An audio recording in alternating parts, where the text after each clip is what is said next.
Chase Field. They would with a win today after last night's thrilling game. Thrilling maybe not the right word for it. Anxiety-inducing game. The Dodgers led 4-1. The Diamondbacks came back to tie it.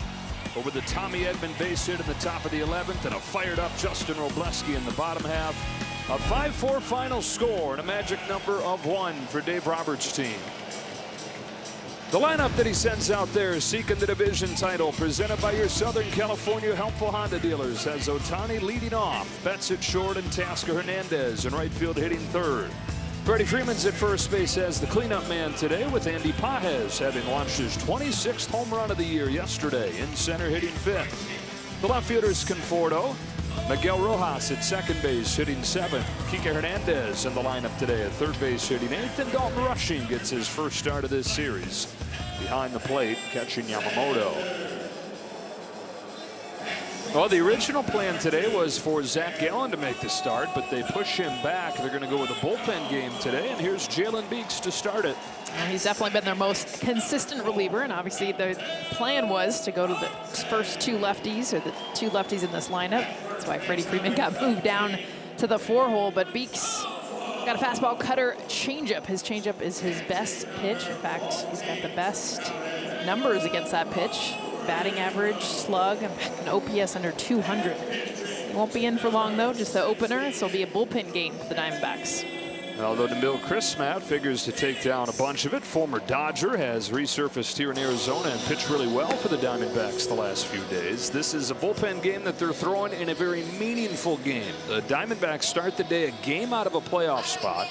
4 games left. They had a golden opportunity yesterday that slipped through their hands. All 3 teams in the race in the wild card lost. It wasn't just the Diamondbacks. The Mets got rolled at Wrigley Field. The Reds lost in extras in Cincinnati, and so still 1 game back with 4 games left. Dodgers have won 11 of their last 16 and 1 win away from the division title. 5-4 Diamondbacks on Tuesday, 5-4 Dodgers in 11 yesterday. What does the finale have in store? They got that champagne on ice as Ohtani climbs in to lead things off. Beeks comes home and off we go. He attacks the first pitch and fouls it off. Shohei yesterday started the game with a triple, career high 9th, and came in to score, extended his on-base streak to a career high 28 games. Well, would have been a home run in 28 ballparks. Just the 2, it wasn't. Missing by just feet. Ended up getting a triple and coming around to score anyway on a Mookie Betts sacrifice fly.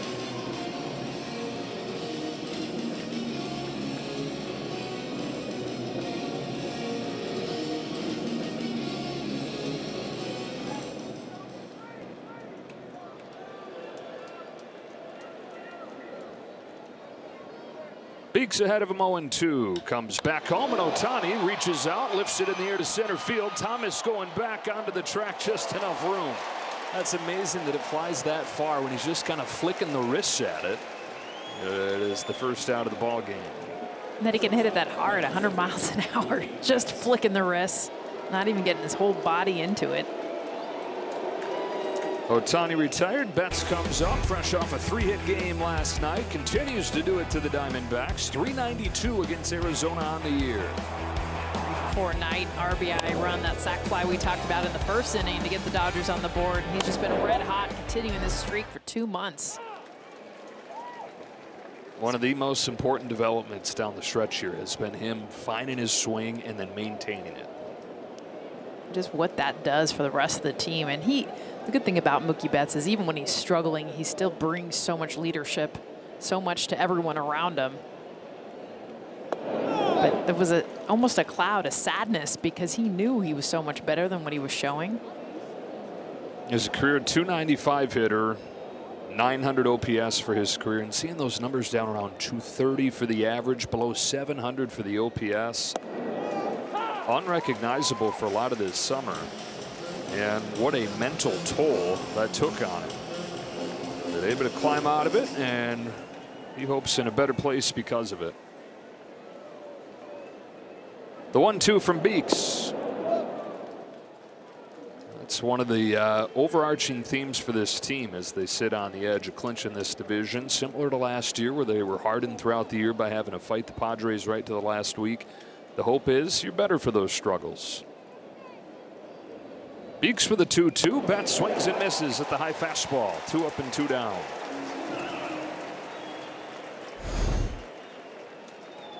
Chase elevated fastball, 94, very top of the zone.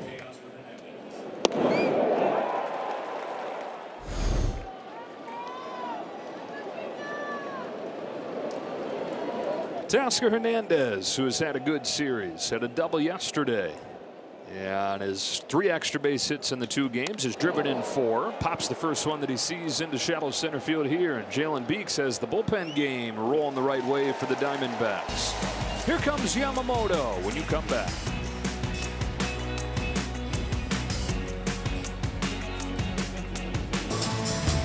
Here come the Diamondbacks with Gerardo Perdomo to lead off, and then Marte and Carroll. Gabriel Moreno catches. Adrian Del Castillo DHs. Blaze Alexander at third. Thomas, Tawa, and McCarthy to round things out for Torey Lovullo. And the ace of the top rotation in baseball has been very ace-like lately, almost unhittable. Opponents 3 for their last 73 against Yoshinobu Yamamoto. With the magic number at 1, they hand it to him, looking for the division clinch. His first pitch of the day is in for a strike on Perdomo, and lately the fastball and the splitter almost unhittable. The fastball in the month of September, opponents are 0 for 20, and the splitter they're 0 for 15. And you add the curveball in there too. I mean, those 3 pitches, he's got 6 that can work for him at any time. All of them can be put away pitches. It's not like he goes to just 1 or 2, but between the fastball, the splitter, and the curveball has been absolutely unhittable. Here's 1-1 to Perdomo. Is fouled off. That's 3 consecutive splitters to open the game from Yamamoto, who throws that pitch as much as anybody. That was the one that you heard about when he came over from Japan. And it's one that he's rode more and more lately. See what he goes with on a 1-2 to Perdomo. 4 consecutive splitters to strike him out. Perdomo's got to be sitting up there thinking, there's no way that he throws 4 in a row to start the game, right? Wrong. Well, just the location. I mean, his ability to dot his pitches. This is what impresses me the most about Yamamoto, is just knowing exactly where he wants to throw every pitch and executing it every time he throws it. If he and the Dodgers strike out 7 in this game, everybody gets a free Jumbo Jack tomorrow with the purchase of a large drink at LA area Jack in the Box restaurants. Good sign for Yamamoto after he lacked command his last time against the Giants. Comes home to Ketel Marte with a curve that's waved through and missed. Look at the break on this thing. See the spin. I mean, it picks up in that slow motion. How much that thing is spinning. 6 pitches into this game, it's been wizard-like.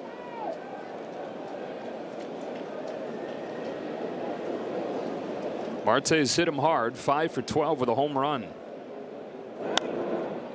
One of the only left-handers that can say that. Yamamoto, the best pitcher in the National League against left-handed hitters. It's because of that splitter and even the curveball combination. I mean, you saw what the splitter did to Perdomo, and just being able to execute that pitch better than even what a changeup would do. Marte wanted to go after that splitter but laid off. Arizona in 3 games against the splitter this year, 1 for 22. Knowing Arizona, the 1 is probably a bunt. Something with the short game. Fastball's fouled off. When we talk about the last 3 starts, 1 start before that, faced off with the Diamondbacks, went 7 innings, struck out 10. Here are the numbers. Most of the hits for the Diamondbacks against him this year have come off his 4-seam. And the cutter. You talked about the home run that Marte hit. It was off the cutter. Grounded to first. Freddie Freeman's got it. Feeds Yamamoto. 2 up and 2 down. In his career, 5 starts against the Diamondbacks, a 2.30 ERA. And those are the numbers this year in his 3 starts. It's also rare to see a line as Corbin Carroll gets in the batter's box against Corbin Carroll when it's 1 for 14 with 4 strikeouts. That's not, you're not going to see Carroll's numbers against that against anybody. Skies the first one foul. Carroll extended his hitting streak to 9 games yesterday with a 2-hit, 2-walk, 2 stolen base performance. 371 average in that time. On this 0-1 pitch, swings and misses at the cutter.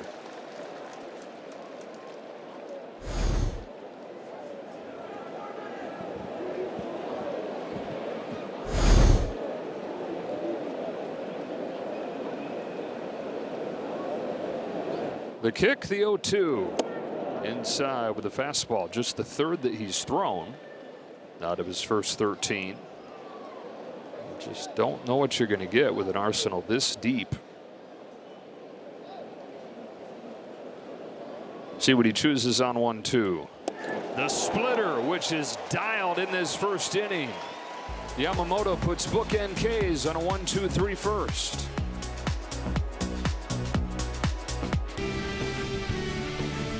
Your Dodgers are back in the postseason, and now's your chance to experience the thrill of October baseball live at Dodgers Stadium. Secure your postseason tickets at Dodgers.com/postseason. Postseason started today. This is what it would look like. The bracket: Dodgers would be at home against the Mets starting on Tuesday. Padres against the Cubs. You want to get those tickets. Freddie Freeman starts his second for the Dodgers. Jalen Beeks stays in. We'll see if Beeks gets 2 full innings here, if it's just Freeman with the right-handed batting Pages and then the left-handed batting Conforto to follow. Upstairs, 2-0. Freeman 1 for 5 yesterday and 2 for 8 in this series. 32-year-old journeyman Jalen Beeks home with a 2-0. It's 2-1. Beeks started his career with the Boston Red Sox. Went from the Red Sox to the Rays. Last year split between the Rockies and the Pirates. So when you see a guy bounce from the Rockies to the Pirates in a given year, that gives you an idea where he was sitting in his career. But comes over to Arizona and has led them in appearances. Freeman gets into this ball deep to right field. It's gone. Freddie Freeman's home run starts the scoring. And on a day where the magic number is 1, on the scoreboard there's 1.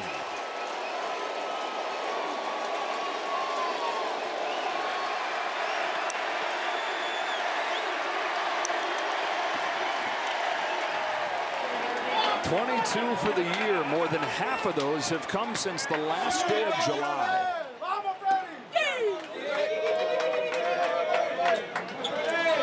Yeah, it's been a bit. All his hits have been singles. Haven't seen the slug in a while. And talk about explosion.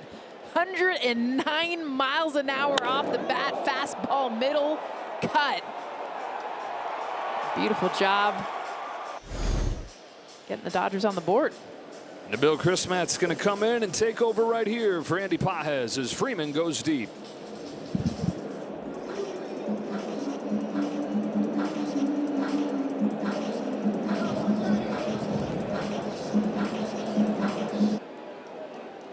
Nabil Chrismat takes over in a 1-0 game here in the second, and he's in there with a strike on Andy Pages. An old friend going to pitch the bulk of this game. Chrismat spent most of the season in AAA with the Phillies. They released him in early August. He's come to the Diamondbacks, have been part of this late season surge from the pitching staff. 7 games, 5 of those starts, so he's thrown as many as 85 pitches and has a 2.61 ERA. Is 1-1 to Pages on the outside corner for strike 2. Part of the plan the last couple weeks of the season, just kind of the way the schedule worked itself out. They went to a 4-man rotation to really get their 4 biggest guys. Chrismat moves to the bullpen. He's been able to be utilized in games like this where they bump Zach Gallen up a couple days.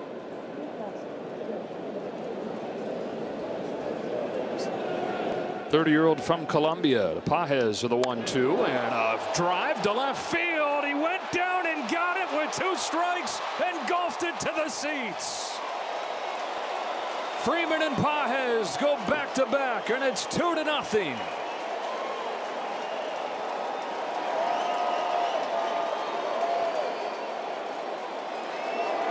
He's hitting everything out.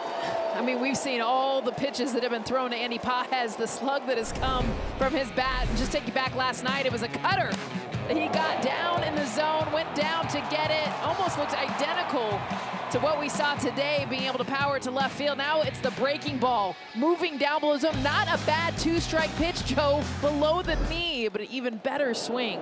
Back-to-back nights with a home run. And after he hit 13 as a rookie, 27 in his second year. Only Ohtani, more on the Dodgers. So last batter that Beeks faces goes deep. First batter that Chris Matt faces does the same. It's been the home runs that have revived this offense the last few weeks. Dodgers 11-5 over their last 16 games, and they've averaged 2 home runs per game in that time. 2 balls, 1 strike on Conforto.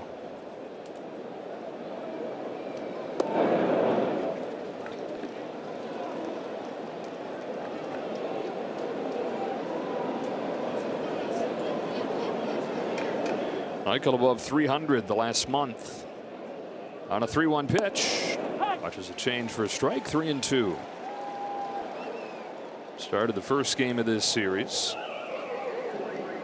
Yesterday was off against the righty Nelson. Back in there today for the bullpen game.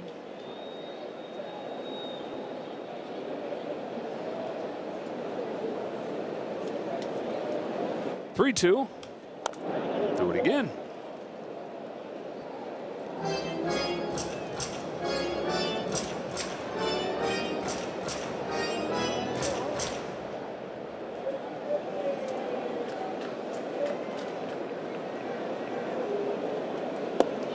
Good take. That was a strike for a long time.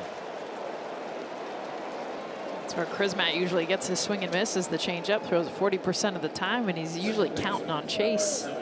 There late, a great take by Conforto. So the first 3 have reached in this inning. Miguel Rojas comes to the plate.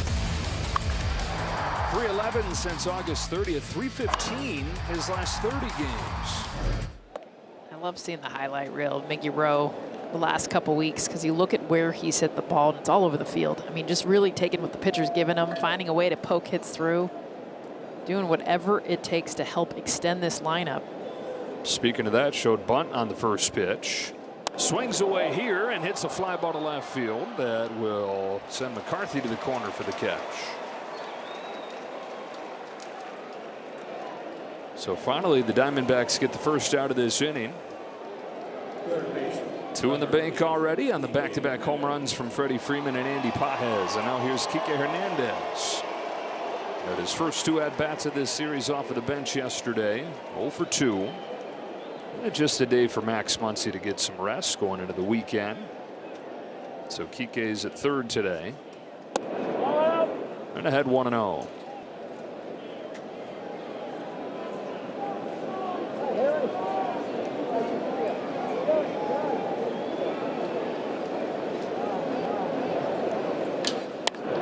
Base hit through the left side.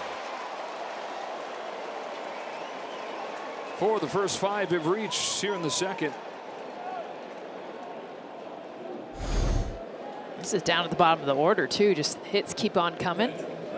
Kike finding a sinker, drive through that 5-6 hole.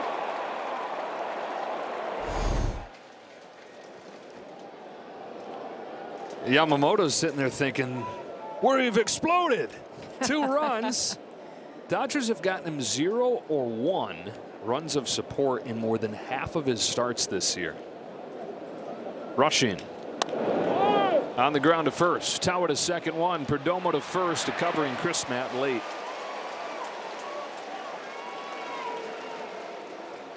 If the Dodgers had just gotten him ordinary run support, imagine what that 1-loss record would be. At a 2.5 ERA, but he's 11-8. That lack of support. Kike Hernandez is arguing that Perdomo never touched second, and the crew chief here, Marvin Hudson, chatting through things. Kike continuing to plead his case. He seems to be the only one pleading his case. Now Dave Roberts says, we're going to check on it for you. Ooh. He's right. Nailed it. And actually, I think that's the call. I think that's they never called him out. So credit to the second base umpire, Junior Valentine, for being right all along there. That means the bases are loaded for Ohtani. I think a lot of the crowd is saying, wait a minute, what happened? They didn't have the benefit of the replay we just got to see. Unforced error right there for the Diamondbacks. Playing with fire. Ball on Ohtani. Dodgers with a chance to crack this thing open. Remove so much anxiety from the whole thing. Way too much of that lately. 2-0. Yeah, because even 3-run, 4-run lead, hand it off to the bullpen. There's just that feeling of, okay, this isn't enough. We need to have more runs, more security. On 2-0. Takes a strike.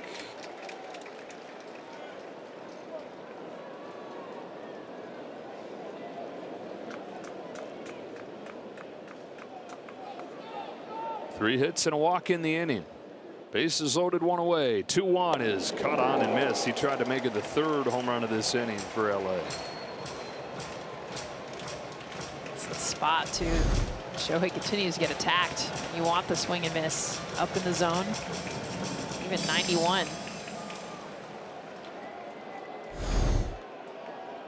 Here's the 2-2. Got him to chase. Made a good change to get Shohei.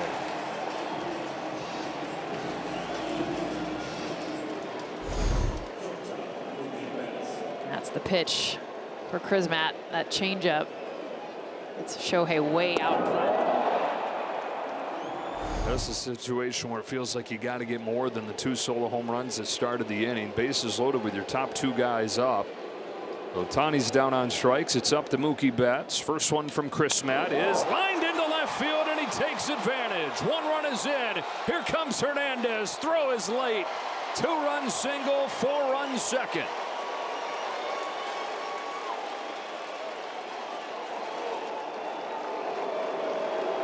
And how big was that mistake? The Diamondbacks not being able to hold on to second base. Kike being able to stay on the bases, comes around to score the second run on this hit. Mookie Betts just continues, not just to get hits, but get when they matter. Runners in scoring position. Another 2 RBIs for Mookie. And 2 big ones right there. So a little bit of both things in this inning. The long ball, but also the clutch hitting. And yeah, they've had the 2 home runs per game during this 11-5 stretch, but they've also hit around 280 as a team with runners in scoring position. And that, of course, the combination you're looking for going into the postseason. Bounce down to third for Alexander, takes it to the bag, and ends the inning. But a 4 spot for the Dodgers. It starts with the Thunder. Freddie Freeman and Andy Pages going back-to-back. 22 for Freddie, 27 for Pages. Mookie Betts caps it off with a 2-run single.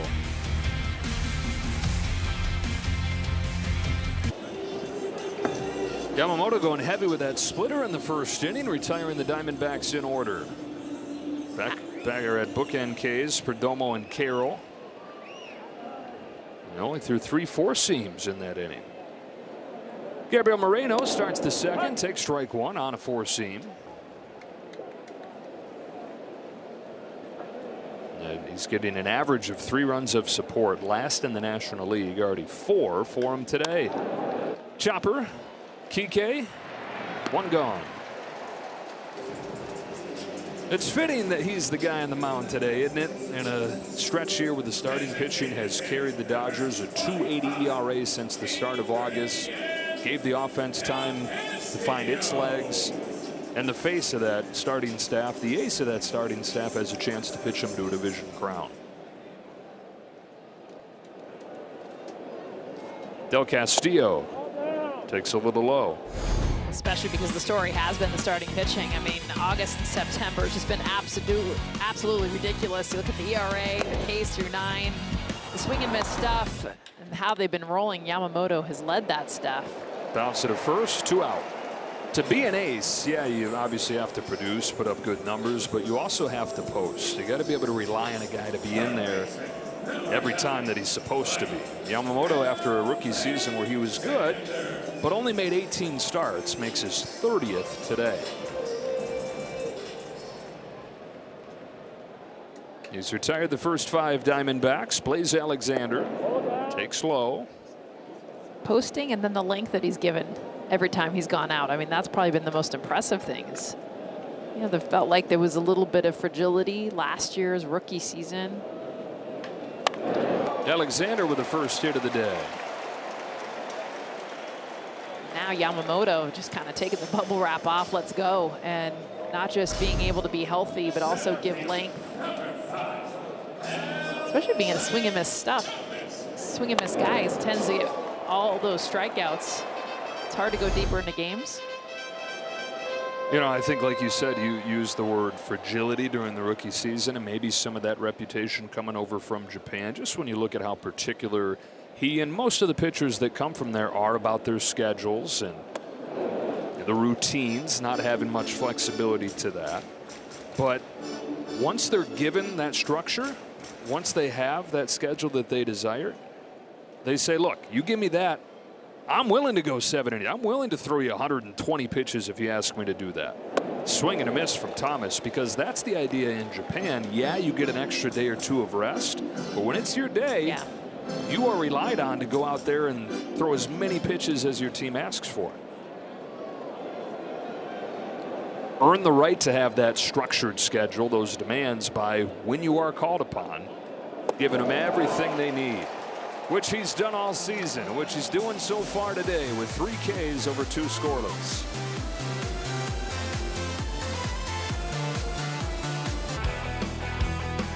The T-Mobile coverage cam brings it back to Phoenix, where Freddie Freeman will lead off. He led off last inning, blasting a home run, scorch that ball to the seats. Andy Paez followed him with one of his own, and the Dodgers went on to bat around in the inning. So it's the same guy starting this third.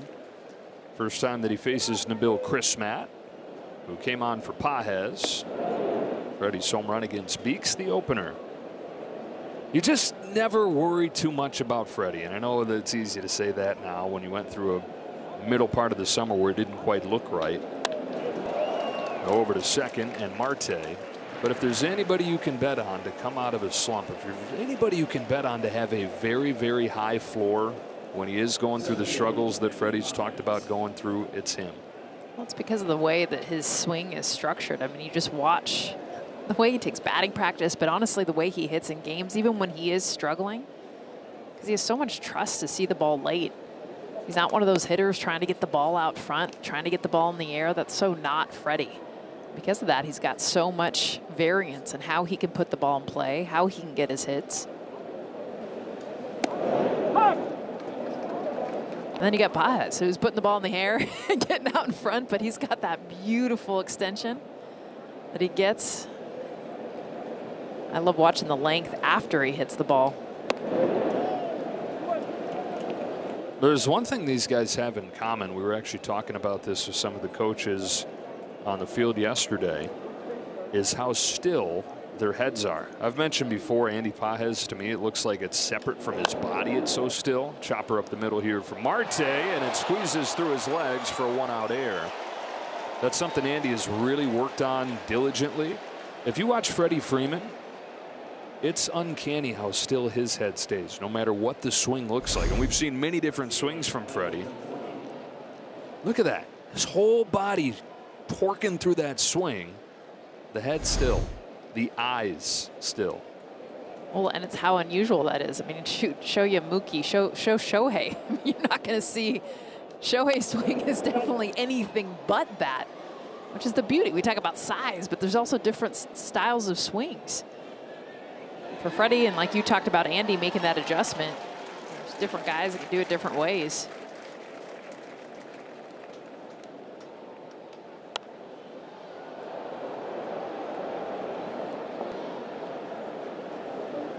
Oh, and 2 on Conforto.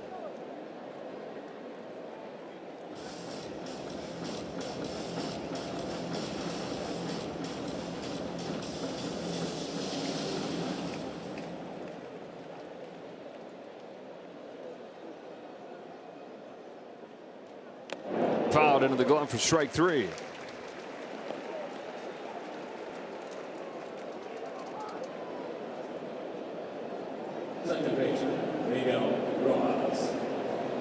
Two outs. Here's Rojas in a 4-0 game. Fly to left his first time.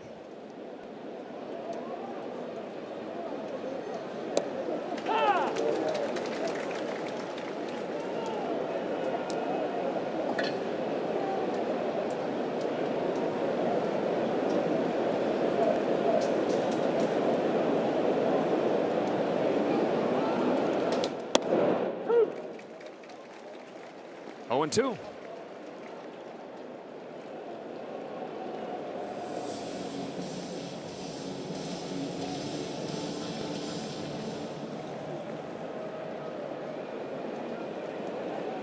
Chris Matt deals. Rojas sends it in the air to right center field. Alec Thomas with an easy play and sends this game to the bottom of the 3rd.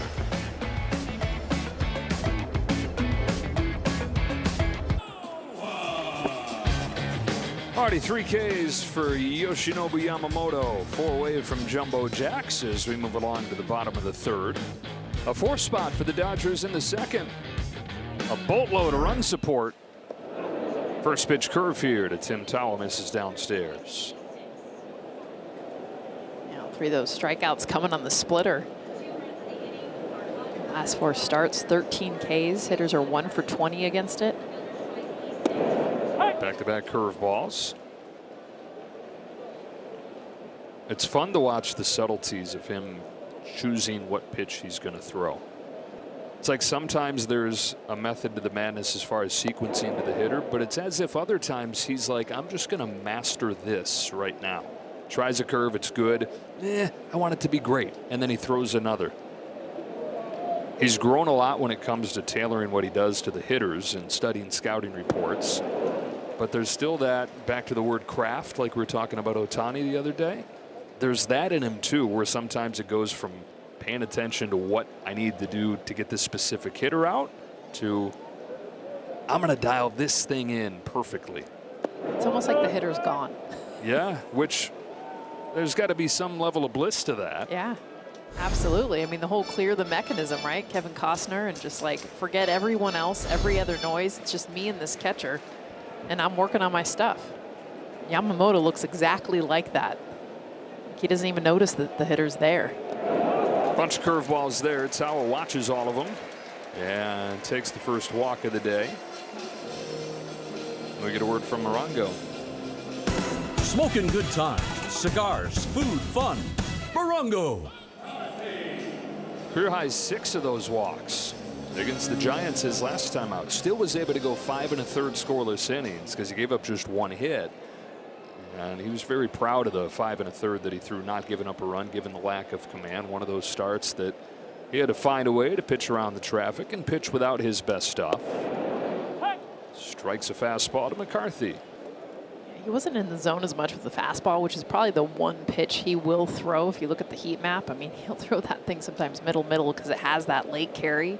It's got a lot of trust and in zone with that pitch. And then a combination of not getting the chase. I mean, he's a guy that gets a ton of chase. And against San Francisco, they laid off the splitter. Led to more walks than we've seen in his career. It was back-to-back starts for him against the Giants, and it was clear from early on that they were going to have a different scouting report than they had had a few days before, where they were very aggressive. And they waited him out. McCarthy on the ground to second. Rojas will get 1. And that's all with McCarthy's speed. The requisite mention that Jake McCarthy, as a high school running back, Mr. Football in Pennsylvania, beating out Saquon Barkley, and used that speed to make this a fielder's choice. Got a few of those in this lineup. Just get down the line. Other level speed. Strike on Perdomo. Come out in the stolen bases. Yesterday they had 3. Carroll had 2 of them.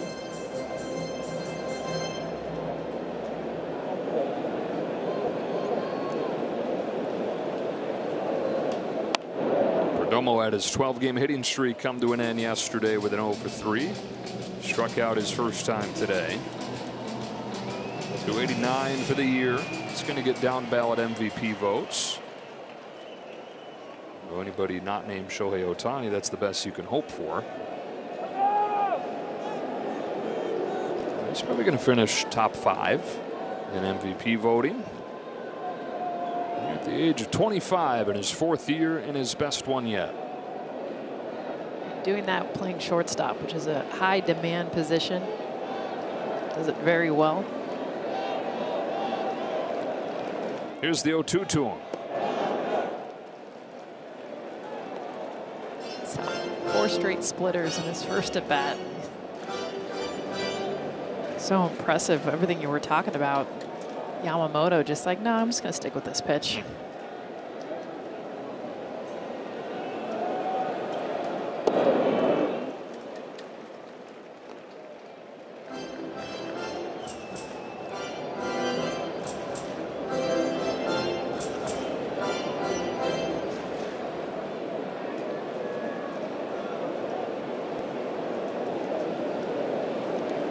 Two and two on Perdomo. Muscles one into center for a base hit. Best 2-strike hitter in the National League right there. Fights it off and reaches. See why. This is a 60% swing, just enough to get this thing. It's only 66 miles an hour off the bat. Just finds grass.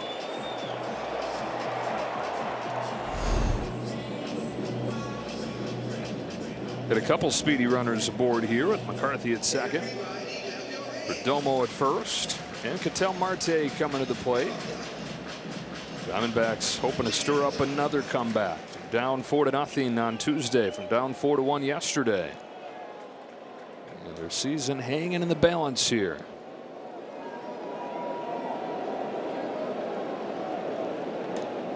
Upstairs to the fastball. The Mets will play later at Wrigley Field, final game of that series. Reds have gone final 2-1. They beat the Pirates. So the Reds will sit there and hope that the Mets will lose their game later. They're in a tie with the Diamondbacks coming into the day, but have the tiebreaker over the Diamondbacks. So Torrey's team has to win to keep up with Cincinnati for the time being. 2-0. The pitch. 2-1.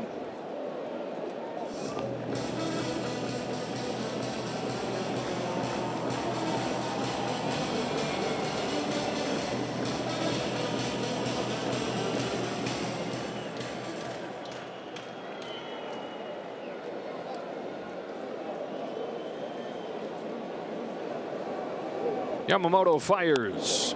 And a pop-up, shuttle left center field. On comes Conforto with a diving try, but he couldn't get it. He'll get the man at third. McCarthy between a rock and a hard place there. What an effort from Michael Conforto. Doesn't make the catch, but gets the same result. Out number 2. Well, I think part of why McCarthy had to hold up too is Conforto looked like he caught it. I mean, he gets this ball into his glove, actually off the heel, and then it's gone. You can't tell initially if he caught it or not, and that's why McCarthy goes running back. He actually got a great halfway lead. If he had read it correctly, he would have made it to third. So not just making the dive for Conforto, but also hiding it to get that last out. So that is just a fielder's choice for Marte. 2 on, 2 out, and the hitter's Carroll. Struck out his first time. Takes a curve here for a strike.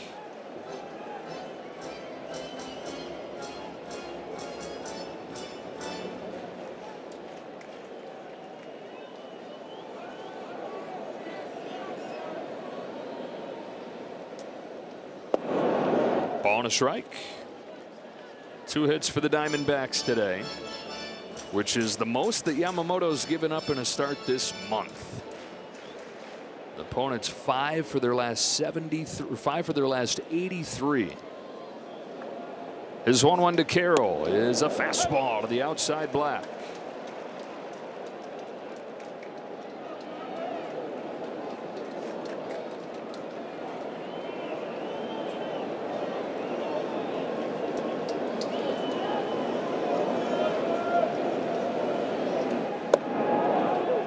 Ball 2.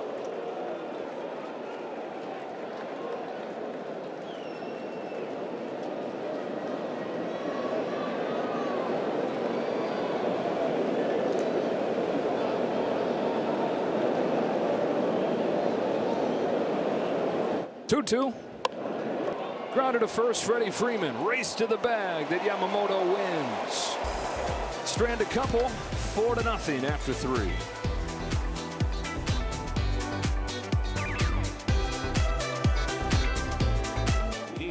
Dodger Baseball on Sportsnet LA is brought to you by Jack in the Box, the mastermind behind the Monster Churro, the Monster Mozzarella Stick, and Monster Tacos.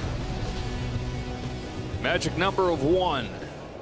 Lead of 4 to the top of the 4th. Strike on Kike Hernandez. Bottom of the Dodger order here, 8, 9, and 1.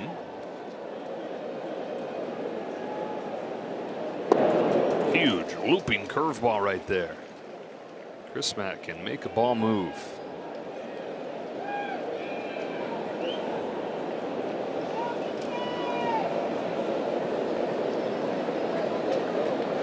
His 0-2 is the change that has been the one that he always leans on. Today, Dodgers hitless against that. 3 for 5 against everything else that he's got.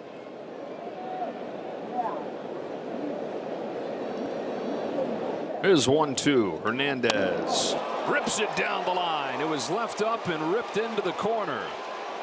He can coast into second, or he can turn the corner. He'll settle in for a double.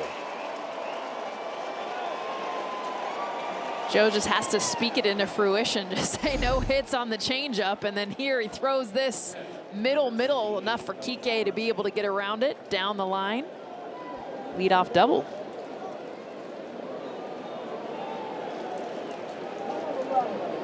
So Kike 2 for 2 and rushing to the plate. Bounce into a fielder's choice his first time. Rushing since coming off of the injured list, 1 for 8, and has seen playing time cut from what he probably would have expected with Will Smith being out. Ben Rortvedt taking over the bulk of the duties catching. Look, in a perfect world, it's a moot point. You don't really use your second catcher in the postseason. That perfect world would require Will Smith to continue to get better. Slow progress, that lingering hand issue. Best case scenario, he would be ready for the wild card round. Realistically, probably going to be division round. But even for that, you're crossing your fingers with a really sensitive injury like that. So many small bones, and yeah, hairline fracture, but it didn't take much, those small bones in your hand, to cause big time problem. And if you you have any kind of problem in your hand, good luck trying to do your job as a hitter. Yes, and honestly, knowing that. Picked at second by Marte. He'll get rushing. Up to third goes Hernandez. How much it affects your mindset, because everything, talk hands, we talk ball, we talk so many things about the swing, head movement. See a nice play by Marte to get rushing out. But when your hands aren't right, and you know it, it affects so many different decisions on how you swing. Another chance for Ohtani to extend his on-base streak.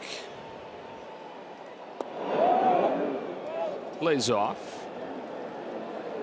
28 game on-base streak. Yesterday, his 143rd run scored, which is shy of the franchise record, but it's tied for the modern record.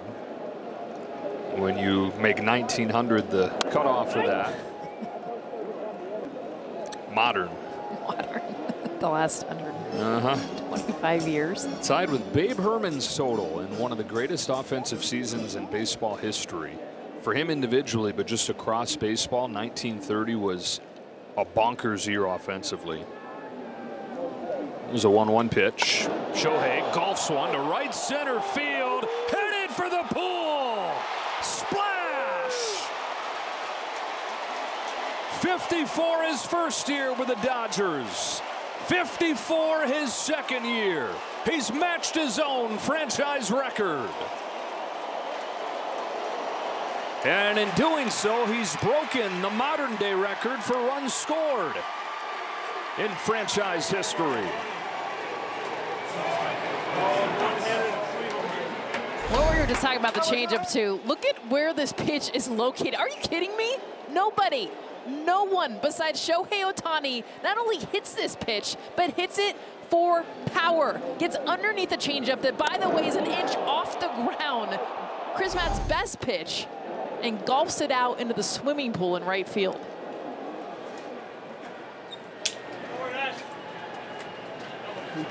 Just the length that he can get to get underneath that thing. I mean, no one else hits that, let alone splashes it.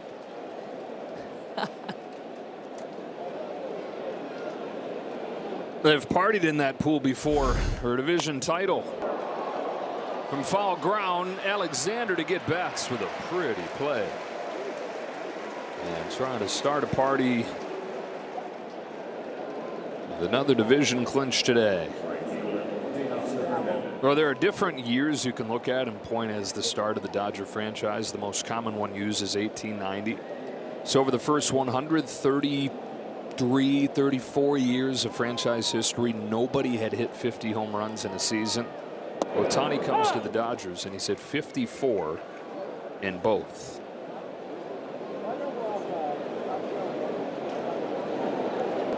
I think of so many of the historic names that have had donned a Dodger uniform as well. I mean, that's where it's so many things unbelievable. But for Shohei to do what he's done his career, and to do it while pitching this year, just to add an exclamation point. It's already an MVP season, another one. 4th in 5 years.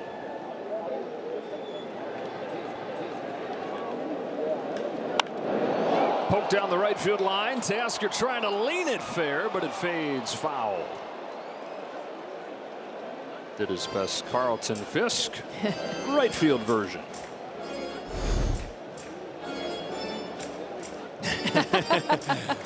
I think if he had leaned in the right direction right away, he might have stayed fair.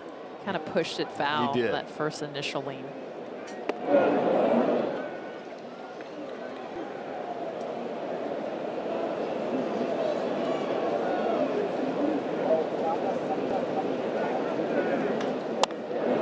Diving stop, Alexander trying to do it again, but Tasker chugs up that line and has an infield hit.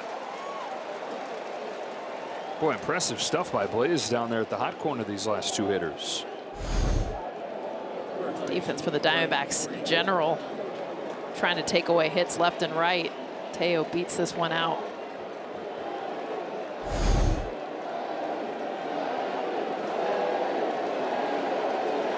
First of the 3 home runs the Dodgers have in this game came from this man back in the second.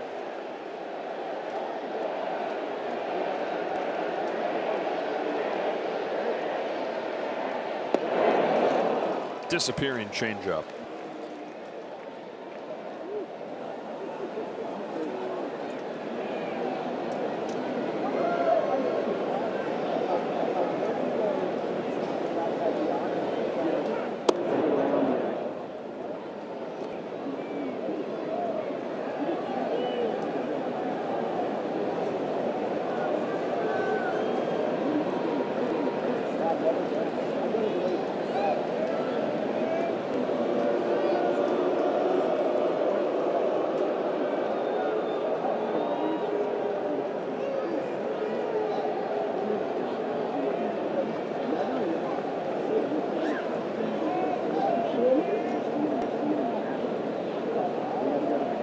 Chris Matt to Freeman with a 1-1 pitch. Swung on and missed. Strike 2.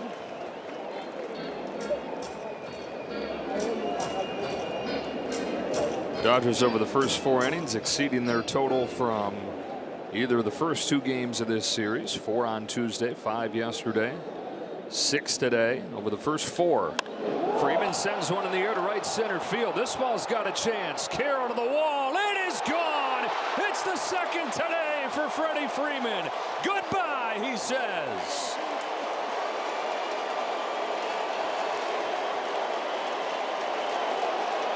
4 innings, 4 home runs for the boys in blue, and an 8-0 lead.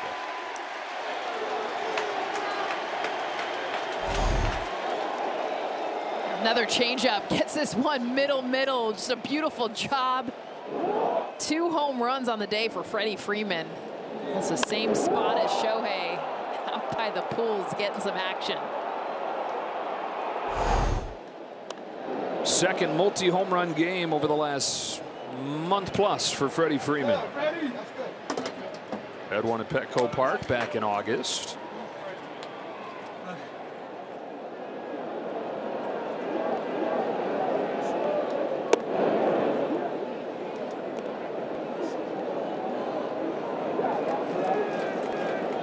One 1-0 on Pages, who has one of the 4 long balls. Dodgers seeking a division clinch today, trying to make it a fun ride, not as bumpy, white knuckling of a ride like a lot of these games and like a lot of this year has been. A Sunday cruise with the top down. I'm digging that on a Wednesday afternoon. Sign me up.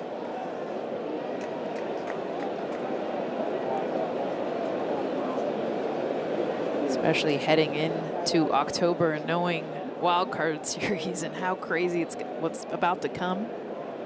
Less than a week.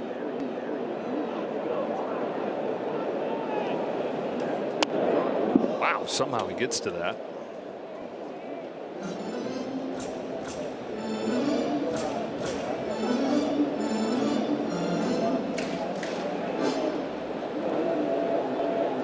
Another 1-2 from Chris Matt, not close. There are 4-run innings already.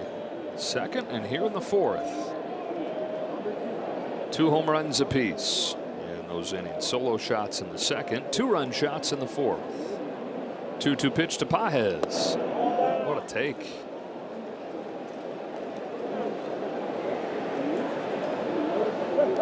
Austin Pope. As the Diamondbacks feel their postseason hopes slipping through their fingertips here. Reds winners earlier. Pages takes the walk.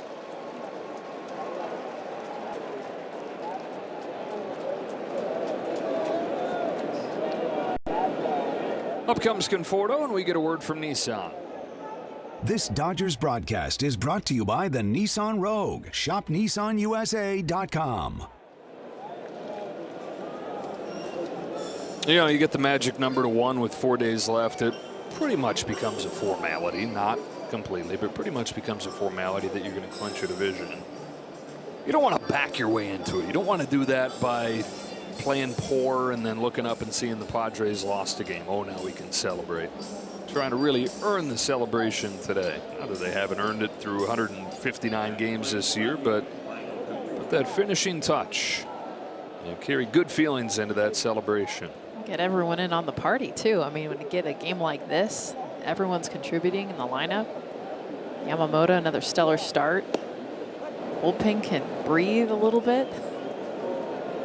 They finally come into this game, not have the pressure that we've seen the last few nights.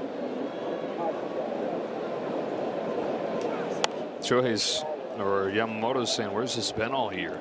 I mean, you could take like 3 or 4 of these and help me out a couple other games. Just spread it out a little bit, guys. Love the 8 runs, but I've had a lot with 0 or 1.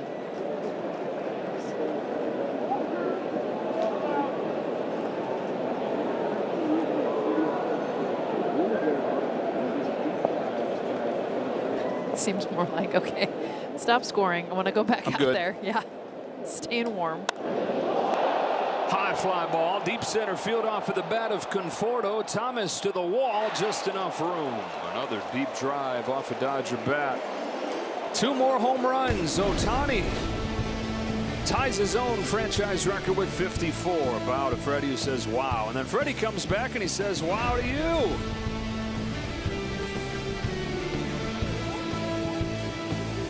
Mookie Betts has been nominated for the 2025 Roberto Clemente Award presented by Capital One for the work he's done through his 50/50 Foundation, and fans can now vote to recognize who best represents the game through positive contributions on and off the field. Go to MLBtogether.com/Clemente Award to get your votes in now. Gabriel Moreno starts this inning, takes a ball. Del Castillo and Alexander to follow here in the fourth against Yamamoto. 3 Ks, 1 walk, 2 hits allowed. Double what he's given up in any start this month. In there with a curveball. 1-1.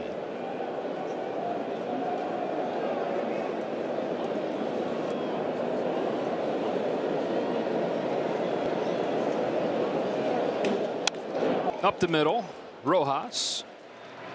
Hey, behind him, by the way, is a new right fielder. Alex Call has come into the game, replaced Teoscar Hernandez. You may see a few more moves like that. Dave Roberts getting his veterans off of their feet. A little extra rest going into the last few days of the regular season. Something they'll be able to do this weekend where he chooses as well. Not going to have the benefit of the bye like they have in recent years to get the guys rested. So assuming they can hang on to this lead here. Some rest coming this weekend in Seattle. A ball on Del Castillo. Scoreboard watching will turn from seeing what the Padres are doing. Instead, watch what the Mets, this Diamondbacks team, and the Reds are doing to see who they're going to play next Tuesday. Who do you want to play? You look at the 3 teams, and look, the Mets have the scariest position players: Soto, Lindor, Alonso, but the pitching is not in a good place, relying on rookie starters. The Reds, terrifying starting rotation, especially in a short series, but no offense. The Diamondbacks, the scrappy play and the knowledge that they can beat you. The confidence that comes from having done so in half of the matchups this year.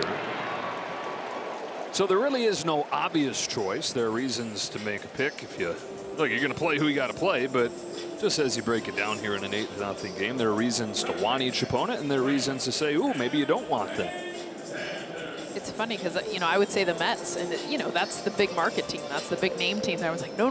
You don't want New York coming into your house. But the way that they've played the last few weeks, the downfall that they've had, and honestly, the frustrations, and that's a team that you want to get, as a team that's feeling, honestly, sorry for themselves. They're upset. They don't want to be in the position that they're in. Whereas, watch this Diamondbacks team, and they're playing with house money. Like, no one they sold at the deadline.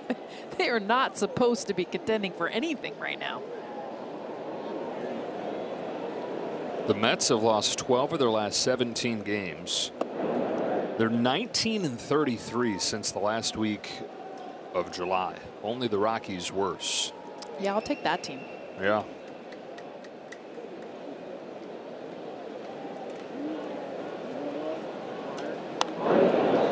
Two and 2 on Blaze Alexander. We got a Reds club trying to reach the postseason in a full season for the first time in 12 years. They were in it like just about everybody was in 2020. The last time they went in a non-COVID season, 2013. 2-2.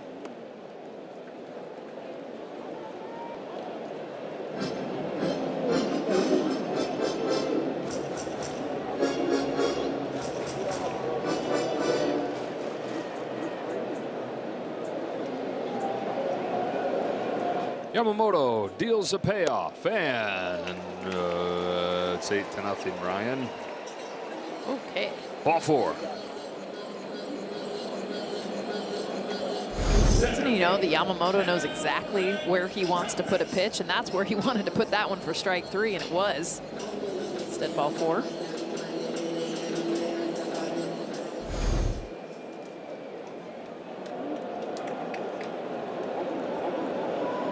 60th pitch of the day coming here for Yamamoto. It's a curve in for a strike on Alek Thomas, who struck out on that pitch his first time.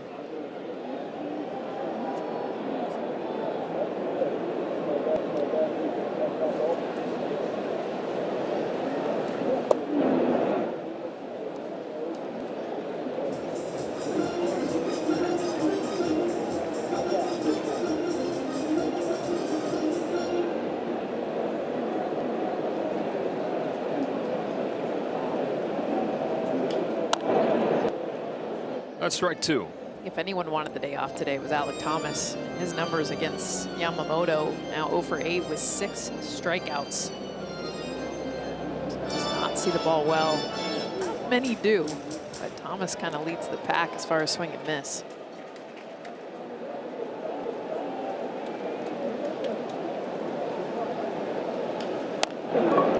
Pushes this one left side. He's got great speed, so Hernandez has no play.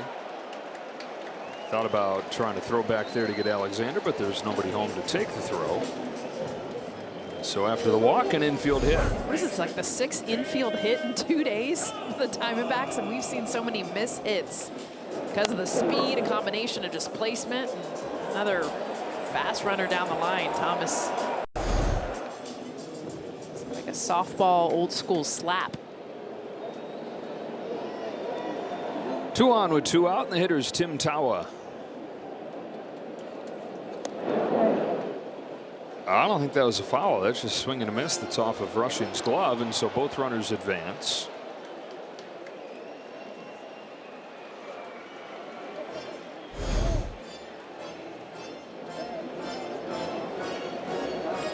It's got to be a pass ball. Absolutely.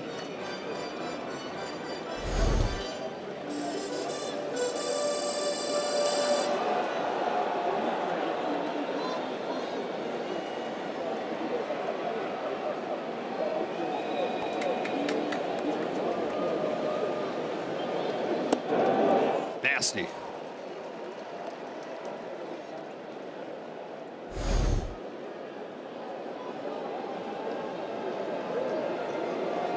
When he throws pitches right in the zone. So hard to hit. Throws another curve and gets the call this time. Strike 3 to ring up Tawa and finish off 4 scoreless innings.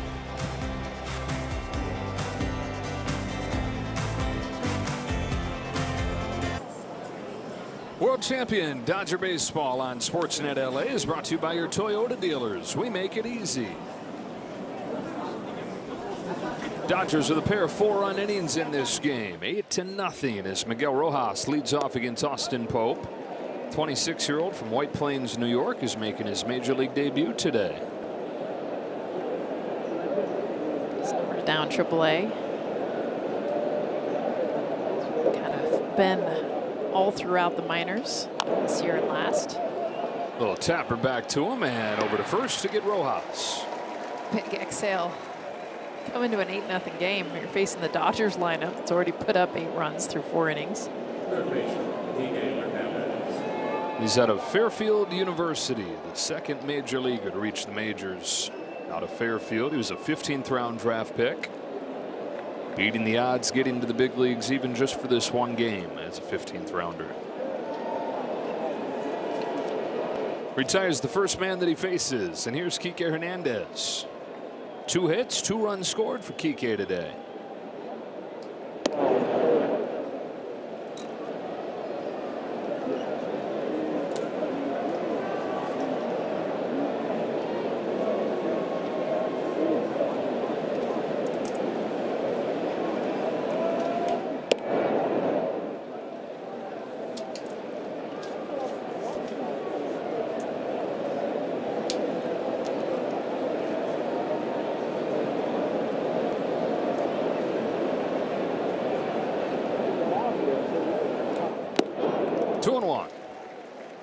Man, what a week this is just as a baseball fan.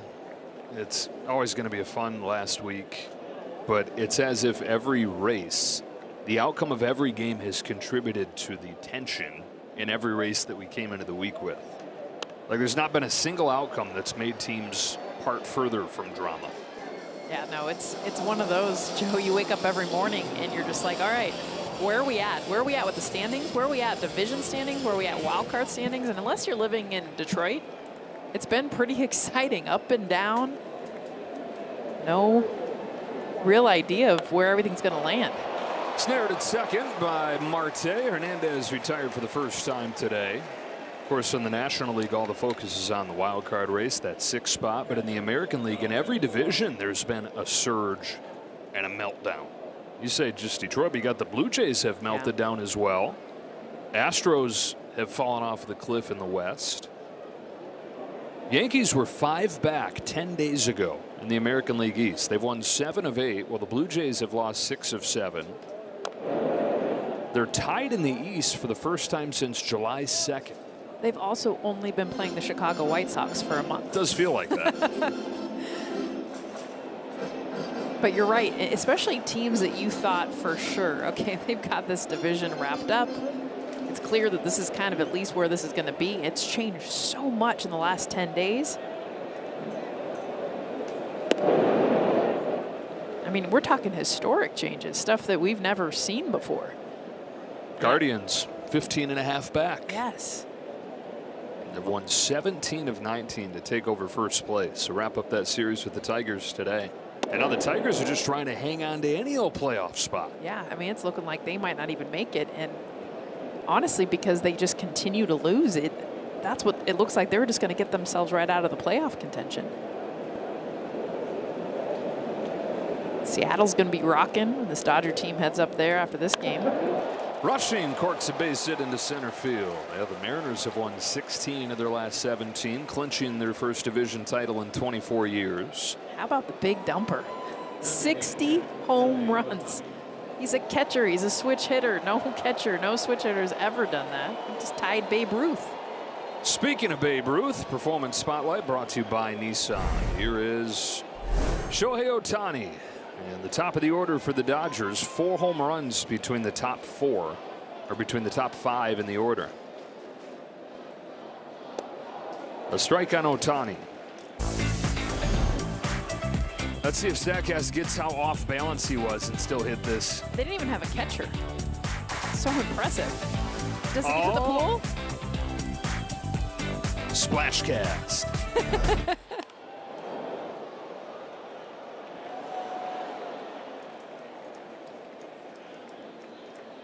I still can't get over where that pitch was, Joe. I mean, I know he continues to amaze, and we were talking about it the other night when he was pitching, which is also just what the heck. But that changeup was almost going to hit the dirt, and he got way under it to launch it. Scooped it. I mean, first of all, you have to have a body type like Shohei's, the levers that he has, his arms in this case, because, by the way, he wasn't even really using his legs. It was just his upper half. And then to do it for power.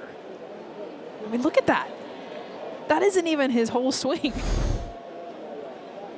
His bottom hand came off of the bat pretty much. Stays alive here. He's gone from 54 home runs and 59 stolen bases in his first year with the Dodgers to 54 home runs and 15 elite starts on the mound in his second year.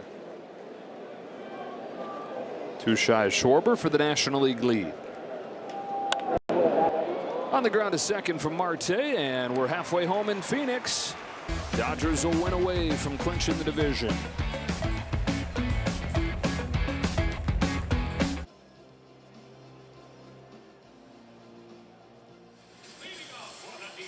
Check out the next Backstage Dodgers. You're going to see Mookie Betts recap a challenging 2025 season, how he became one of the best shortstops in the game. Plus, you get to hear from Clayton Kershaw announcing his retirement. It starts his final regular season home game.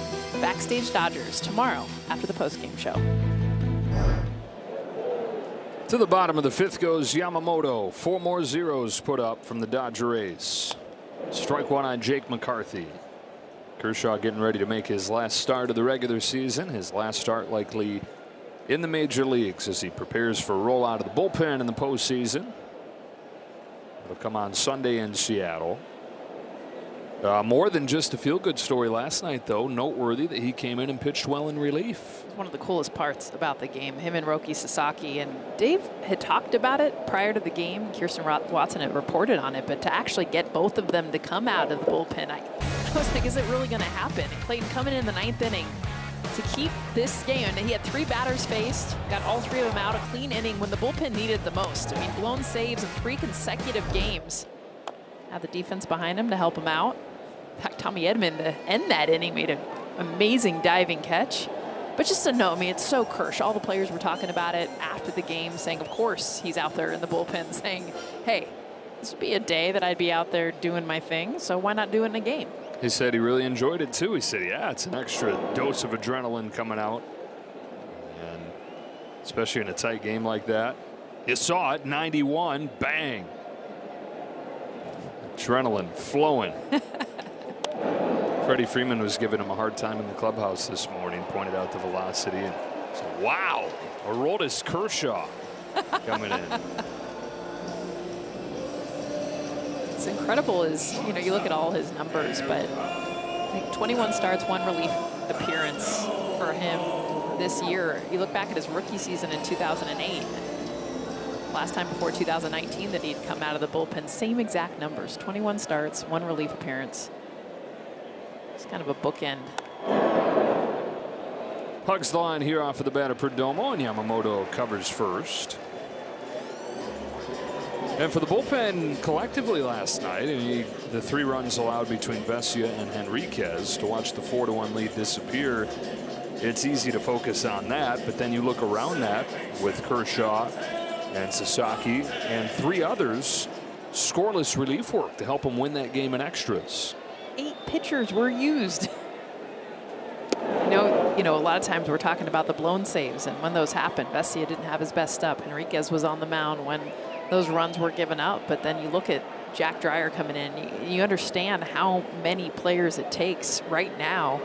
What Dave's been looking at, okay, who do we have? Who can I trust? Add Roque to the list, add Kershaw to the list. Fouled off right here. Rushing checks on the home plate umpire Ryan Blakeney. Thumbs up.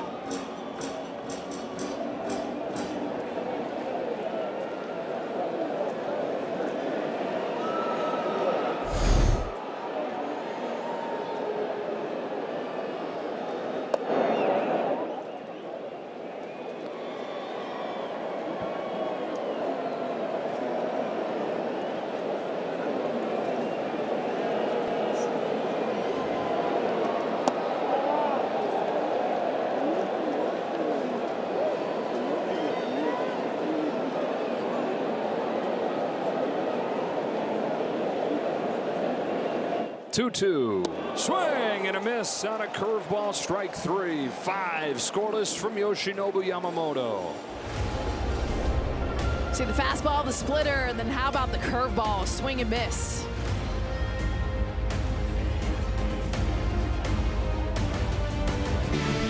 World champion Dodger baseball on Sportsnet LA is brought to you by Morongo Casino Resort and Spa, celebrating 20 years of good times. 14 years ago, the Dodgers celebrated here in Phoenix. See the great Juan Uribe in the background of that shot right there. A young Clayton Kershaw climbing the back of Kenley Jansen. There was a lot to look at in that shot. A.J. Ellis. Jay Hare.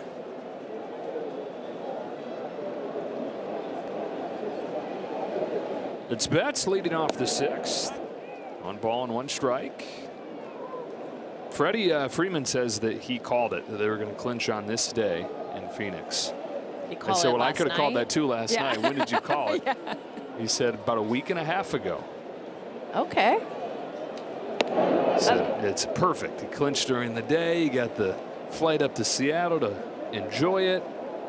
He said, I called it. I didn't envision it being quite as rocky over the week plus to get there, but all would be well that would end well. And a short center field for Marte. Away. Then up comes Alex Call for his first at-bat of the day, having replaced Teoscar Hernandez defensively a couple innings ago.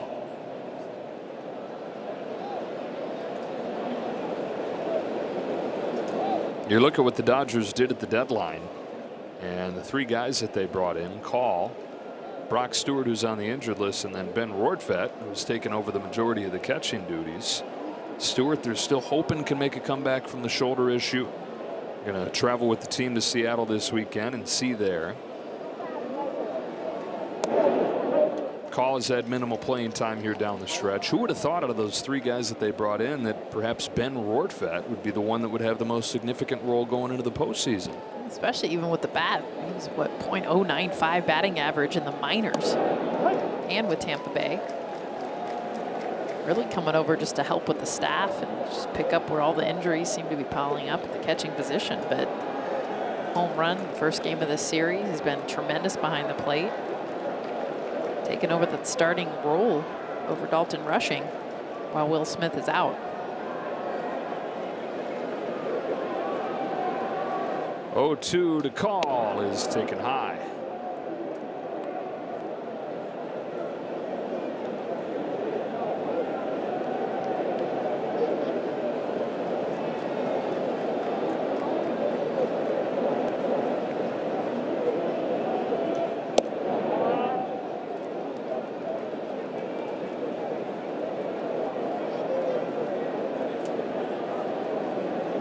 Sheehan, Glasnow, and Kershaw, by the way, the scheduled starters for the Dodgers this weekend. Call scorches a base hit through the left side. Off of the bench. Into the stat sheet here with a hit. 2 home runs today for Freddie Freeman, his second multi-home run game in the last month and a day. Second inning, blasted one out, took the fastball, and then the changeup in the 4th inning, launched it out in the right center field. I mean, he called it. Freddie Damas.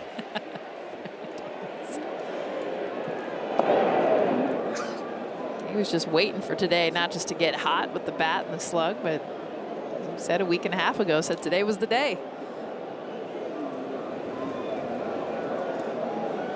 Getting wise in his old years.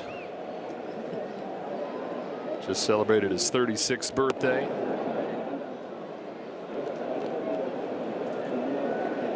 Does not have a 3 home run game, by the way, in his 16 seasons.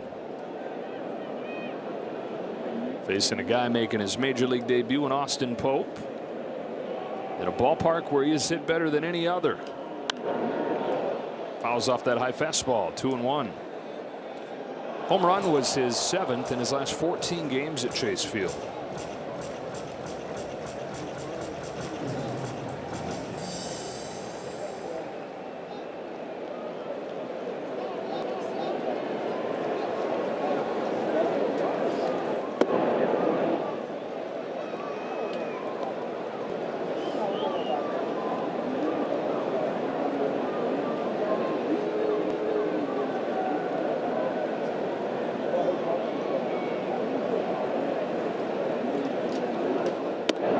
Takes the walk.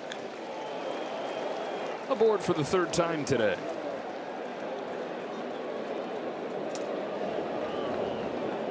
Andy Pages. He's got one of the 4 home runs. Back-to-back games that he's gone deep. Gives him 27 for the year. Last one came on a breaking pitch, and he has made just massive improvements against those pitches this year. As Freddie Freeman's going to take a seat, and Ha-Seong Kim pinch runs for him. Pages, as a rookie, hit 190 with 4 home runs against breaking balls. He's at 290 this year, 10 home runs against breaking balls.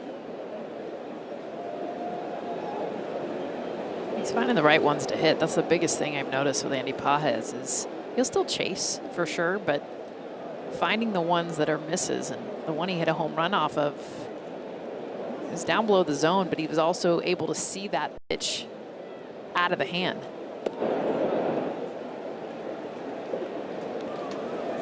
Kind of probably goes back to what we're talking about his posture and his still head.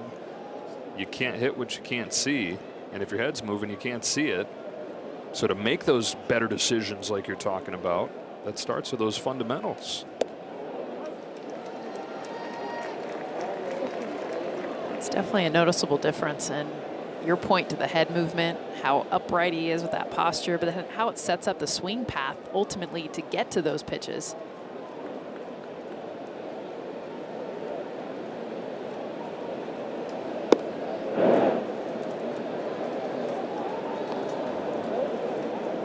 Plus, he's got the swag now. I mean, you can just tell Andy Pages is feeling it. Like, he knows he has confidence in the swing that he has, his ability to be able to do what he's been doing. He believes in himself, so you can see it the moment he gets in the batter's box.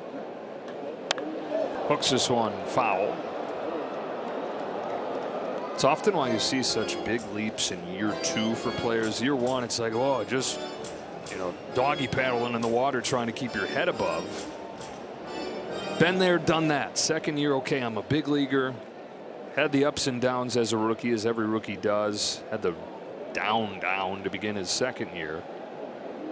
But to have come out on the other side, and to use your word confidence there that you gather from going through that, you can see it manifesting here down the stretch for a guy like Andy.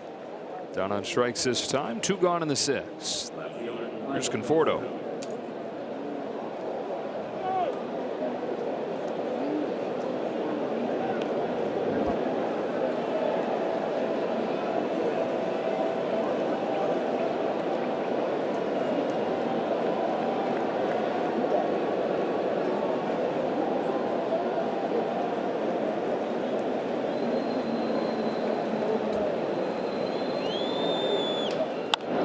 Chops this one by Kim to second and Marte, and that's that for the Dodgers in the 6th.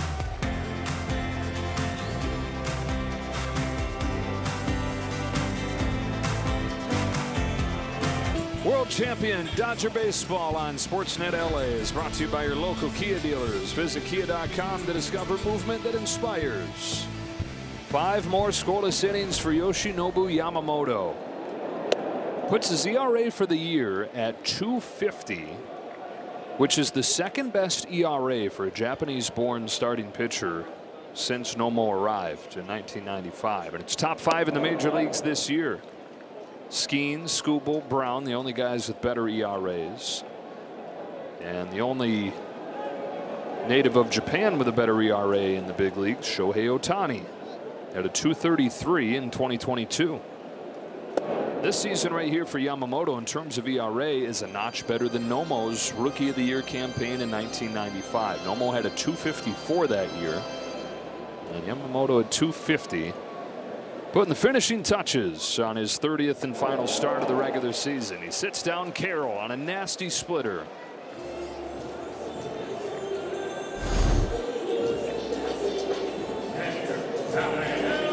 That pitch just looks so much like a strike until it's not. You see this view from the hitter's perspective, and Carroll continues to struggle. 6 strikeouts against Yamamoto this season alone. You want to be headed into the postseason feeling good, and Yamamoto is going to go into the postseason probably as the hottest pitcher in baseball. A little bit low to Moreno. Last year, it was not that. It was, okay, let's see if he's going to be ready for the postseason after missing most of the year with a shoulder issue. Comes back for September and looked okay, but you were still holding your breath going into his postseason, especially after that first start where he got tagged for 5 runs against the Padres. There are no questions about where he's at this time. They get the ball right there. That's because that's his 200th strikeout of the year. The 1-1 to Moreno.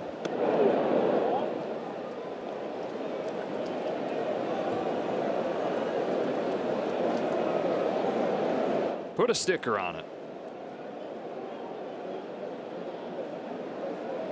You. 2-2.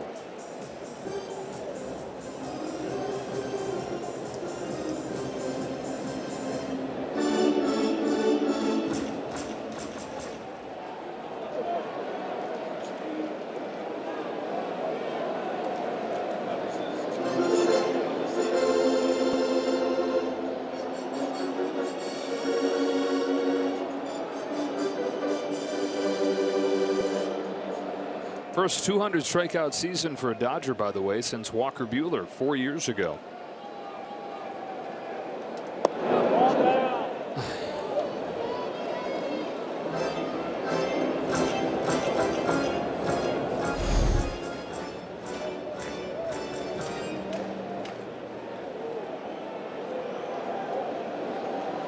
You see it both ways. You see it look like a strike turning a ball. That was a ball turning into a strike. And that's a strike that's a strike. The 201st of the year for Yamamoto gets everybody jumbo jacks. 7 for the day.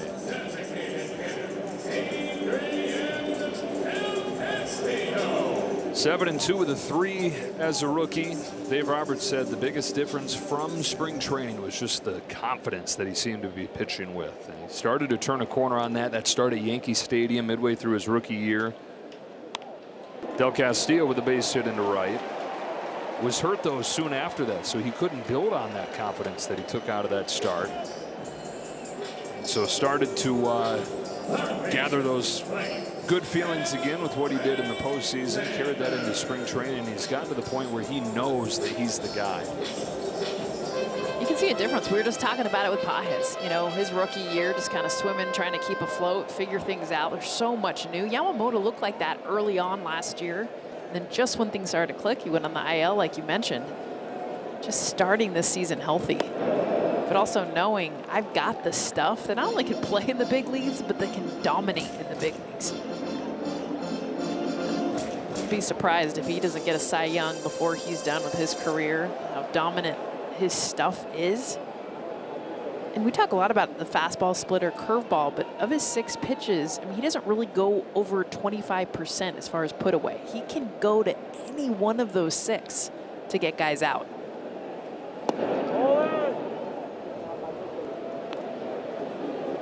I think this is partially because he has such a disarming, likable, friendly personality where he has like this underdog feel to him, but it shouldn't be that way. This is one of the most dominant pitchers in Japanese baseball history that signed the largest contract for any pitcher in Major League history.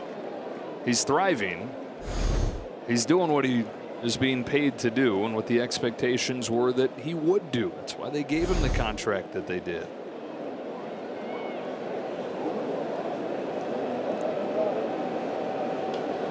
Finished his time in Japan with 3 consecutive pitching triple crowns. ERA, wins, strikeouts. And 3 straight not just Sawamura awards as the Cy Young in Japan. 3 straight MVPs. It is interesting, though, because when I think the national audience talks about the Dodgers and their starting rotation and the main guys, Yamamoto isn't always the first name to come up. Of course, Shohei Ohtani is going to be talked about. Tyler Glasnow, Blake Snell, and Blake because of his 2 Cy Youngs that he's already got. But you're right, it still feels like Yamamoto is fighting to be what really is already the ace.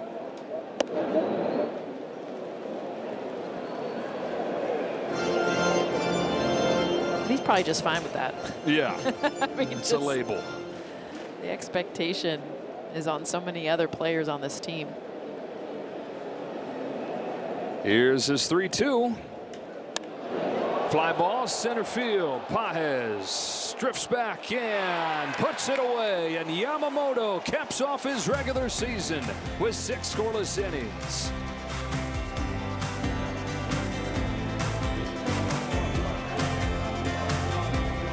Yamamoto putting the finishing touches on the best month of his career. 6 scoreless innings to finish off the regular season. His 30th and final regular season start.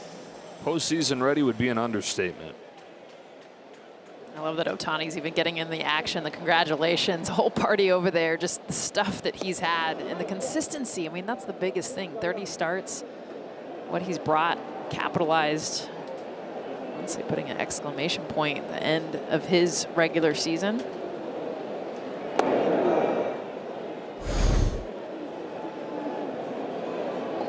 Clayton Kershaw over there to give his congratulations to a guy that Kershaw has said he wants his son Charlie to watch and model his pitching after. Base hit the other way for Miguel Rojas to open the 7th.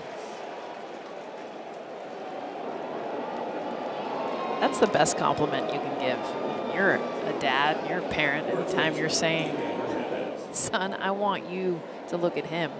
Because it's not just how he throws, it's also how he carries himself. There's so much more to it.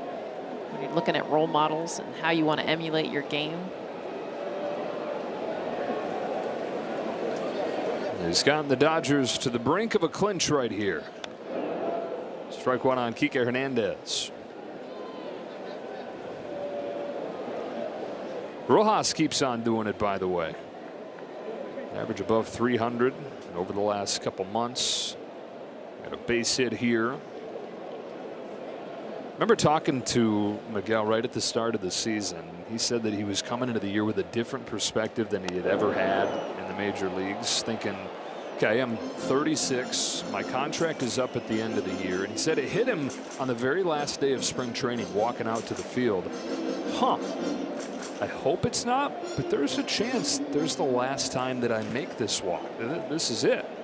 I hope that it's not my last season, but there's a chance that I don't know how this year is going to go. And so he's tried to take from that the perspective of savoring every moment as this year's gone on. I asked him today how well he was able to maintain that perspective throughout the year. And he said he thinks it's what he can thank for getting through the rough patch of the early season. His average down below 200, wasn't playing much back in May. Said keeping that perspective of, hey, let's just enjoy this because I don't know if I'm going to have another season, helped him come out of that and take off and under the radar be such a key contributor here the last couple months. Pop up back of second. Marte's there. And he said he feels like he's proved that he can keep on playing. He wants to keep playing. And he said if he does get that chance, he's going to do his best to maintain that perspective, even though his career's still going on. Yeah, let's look at it as, hey, tomorrow's not promised. Let's savor today. Let's savor this season like it's my last. I get to be a big leaguer today. I mean, that's the dream so many kids want, have, and when you're 36 years old and you've been in the big leagues as long as him, it's easy to take it for granted, the grind, how hard this game is. And yet Miguel Rojas plays with such a joy. All his teammates talk about it, how much he leads this team. Ball and a strike on rushing. And he said, you know, for so much of his career, it's been about fighting and surviving and feeling like that he was hanging on to his spot. Never been a star player. You get tunnel vision in that, just trying to stay alive. It's impossible to have that kind of perspective that he's adopted this year, which is, hey, just throw your hands up and really savor being here. Be happy to be a big leaguer.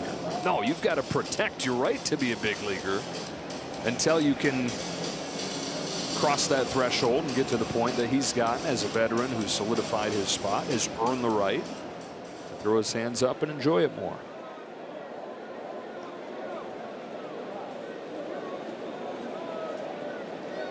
Rashid to Rushing with a 1-2.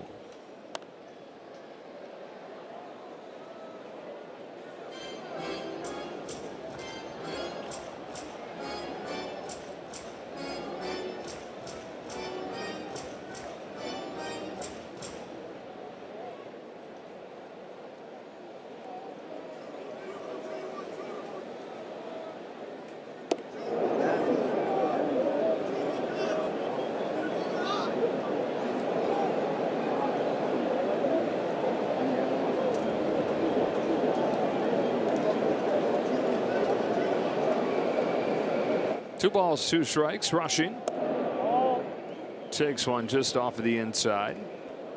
Looking for his second hit of the day.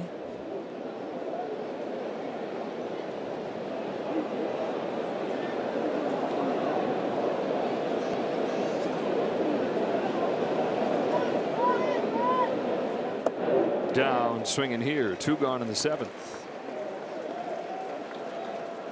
And at least one more at bat here for Shohei Ohtani. His 54th home run extended his on-base streak to 29 games.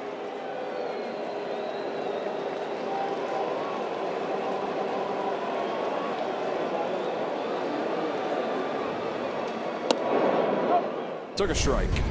Back in the fourth inning, took a changeup down below at the ankles, out into the swimming pool in right field. Big part of that massive fourth inning. Got four that inning. They got four in the second. Lofts this ball to center field for Thomas. And that'll do it for the Dodgers in the top of the 7th. Stand and stretch. Time for the 7th inning stretch. Brought to you by Sit and Sleep, SoCal's most trusted mattress store.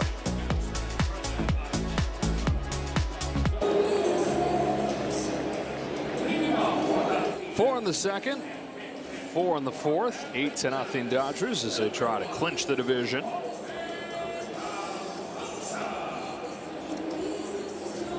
Yamamoto's finished after 6 scoreless innings. The bullpen takes over. Tanner Scott. He'll face a pinch hitter here. Jorge Barosa goes up there to pinch hit for Alek Thomas. Good chance here for Scott to work in the lowest of leverage situations. It's a fastball that he only threw twice out of his 19 pitches the other night. 19 pitches, 17 of them were sliders. It was definitely something that he was trying to lean on and hit a batter with it. Struggled to command it, which I was surprised he didn't go back to the fastball.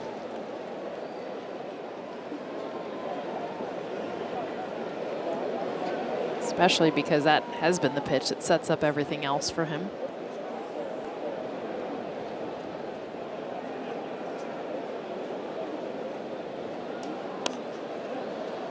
A ball and 2 strikes on Barosa.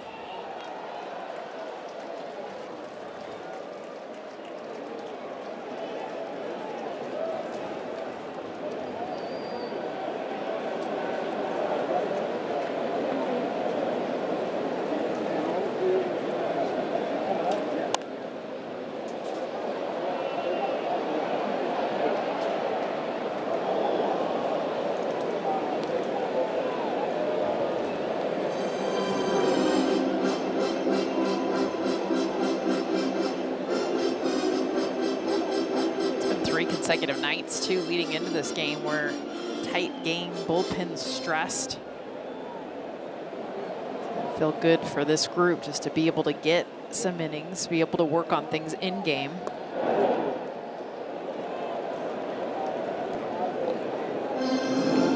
So you know the stress is coming back. Not so much in Seattle, but back home, wild card series. It's those wild card series, and they've now switched to best of 3, but one was a 1-game series. It's short.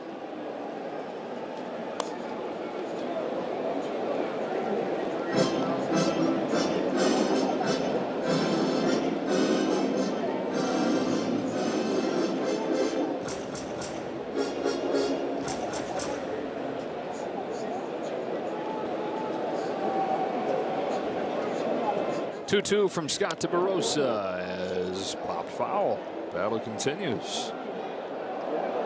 We've seen serious surges in usage one way or the other. You know, months at a time where he's very heavy fastball, and then months at a time like here where he's very heavy slider.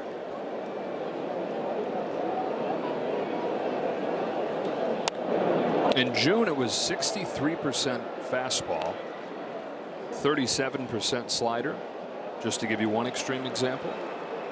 In September, it's 73% slider, 27% fastball. He's just continued to search for the mix that makes the most sense for him at a given time. Rosa refuses to go down. Just the pitch he's got the most trust in, because I mean the stuff, you watch it right now too, the way that he can elevate that fastball, the velocity at the top of the zone, the slider, the movement he gets on that pitch. But what does he have feel for?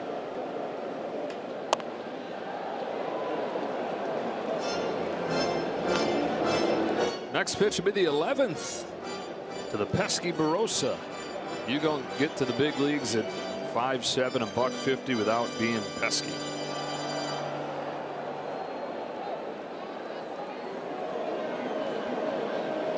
Scott looking for that put-away pitch. The 11th that he throws to Barosa is lifted to center field. He'll get him.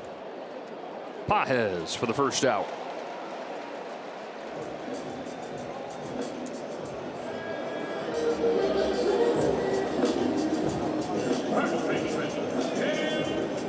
And Tim Tawa.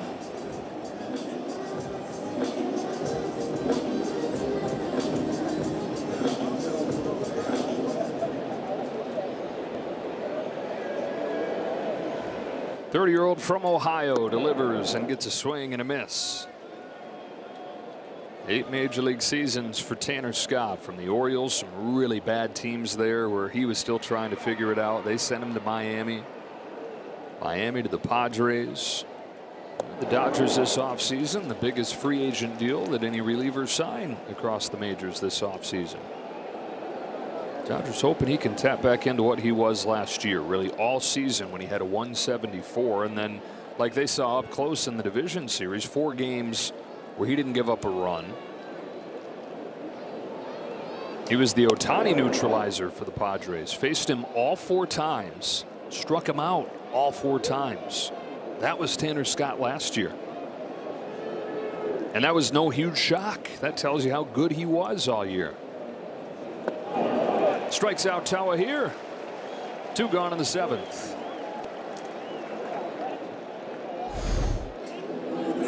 This is that slider, that late break that he gets on that pitch. Right now he's got the fastball and the slider going. Out of Warren, Ohio, Tanner Scott is. He started at a college in Ohio that doesn't even exist anymore. Notre Dame College in Ohio, no longer a thing. Traveled to Howard College, which is a community college in Big Spring, Texas. Quite a path to the major leagues. Inside for a ball on Ildomaro Vargas. Orioles drafted him and then freed him by trading him to Miami, where he said Mel Stoudemire Jr., who was the pitching coach there, really helped him turn things around. Just his mentality, the way that he attacks.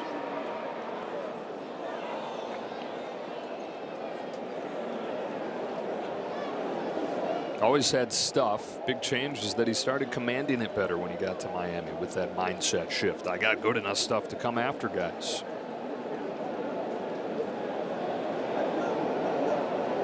Part of the issue for a lot of this year is that that's gone.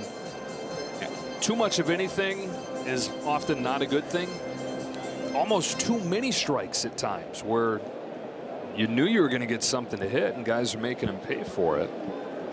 The start of his career where he couldn't throw enough strikes to this season where the problem is he's throwing too many at times. It's a swing and a miss here from Vargas, and it's 2-2.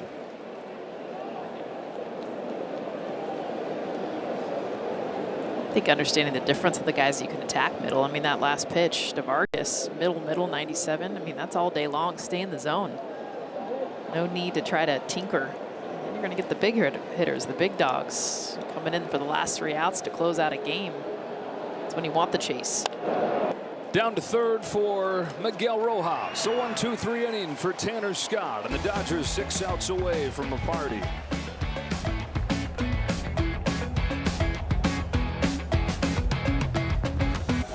Couple huge innings for the offense today. 8 runs for LA. They got 4 home runs. 2 of them in the second, 2 of them in the fourth. Couple 4-run frames.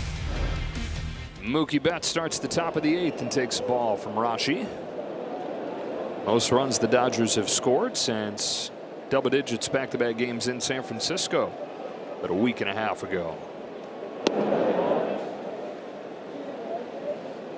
Now again, you look at the different phases of the team, the offense, the starters, the relievers, the defense. Kind of like where the offense is at, headed into the final weekend. That was the concern for a lot of the year, a lot of the second half at least. Can the guys that you expect to hit again? And the offense has gotten to a point where that is not a concern going into the playoffs. If there is a concern with the offense, it is injury related. Can they get Will Smith back in time for the postseason? Starting rotation, best in baseball the last 2 months. Dave Roberts has said it's by far the best that he's had as the manager of the Dodgers in now his 10 years. Defense has been sharp. And of course the bullpen, the one that makes you lose a little sleep going into the postseason. But it's also the one that's set to benefit from the depth that they have in the rotation, as we saw a glimpse of last night. Kershaw and Sasaki. Betts takes the walk here in the 8th. Emmett Sheehan figures to play a big role. Now, how many times in a series can those guys pitch? We'll see. I mentioned last night he'll have guys that are starters in the postseason also be available on certain days in the bullpen. Guys like Blake Snell, Tyler Glasnow, maybe surprised if you saw Yamamoto used in that role given the structure of his schedule, but it's going to be a creative approach that this staff takes. Similarly creative to last year, but from a totally different direction. Yeah. Heavy on the starters. Well, where you're using starters the way that you haven't seen in a long time. I mean, it's always been about bullpen arms and kind of leaning heavily on that, especially in the postseason. You don't really get a whole lot of length from starters in the postseason. In fact, quick pulls are kind of the common thing. Gets a lot of boos from fans, but see that with this Dodger team. Length is going to be the key. So you don't have to ask from a lot of guys. Now, think about Shohei Ohtani. Him going 6 innings this week was huge. Be able to get more length from him. But look at this. I mean, talk about a plethora of riches. I mean, when Clayton Kershaw's at the bottom, 3.47 ERA. I mean, he would be an ace on most staffs. Oh, by the way, he pitched in the 9th last night.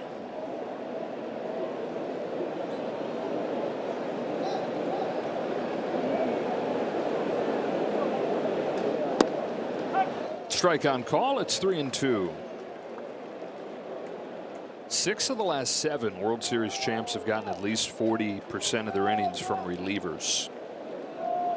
And Dodgers took that to another level last year, almost 60% of their innings from relievers in the postseason. Has not been a complete game in the playoffs in 8 years. Justin Verlander, ALCS Game 2 in 2017, the last one. Holy smokes. I mean, it doesn't surprise me, but that's crazy. We're going to get another one this year. I'm going to say this. If the Dodgers win it all, they will break that streak. There will be a complete game along that road. I don't think that's going out on a limb. I mean, they're going to have to. Call down on strikes. One of those 13 wins, I'm calling it. If they get 13 wins, one of them will be a complete game. And what's cool about the Dodgers is you could pick any one of those 6 guys that could do it. Kim, who came off of the bench to run earlier, gets his first at-bat of the day. Wow.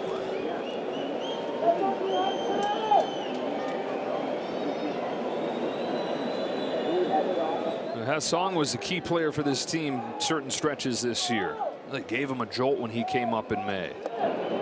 Shoulder injury slowed him down some, and when you look at the triangle between second and center and left, hard to envision him having too much of a role in the postseason, although his speed, which is unique, makes you give it a second thought.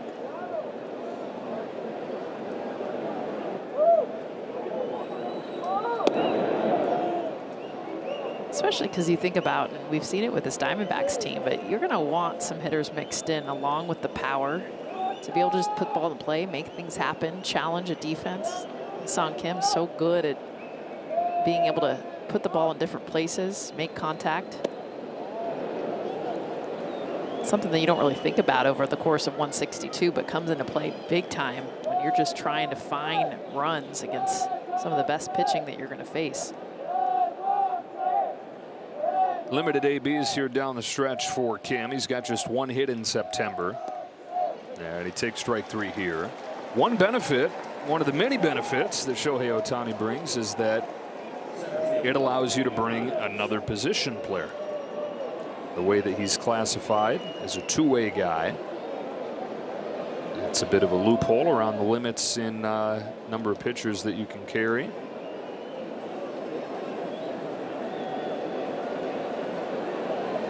Two gone for Andy Pages. Now,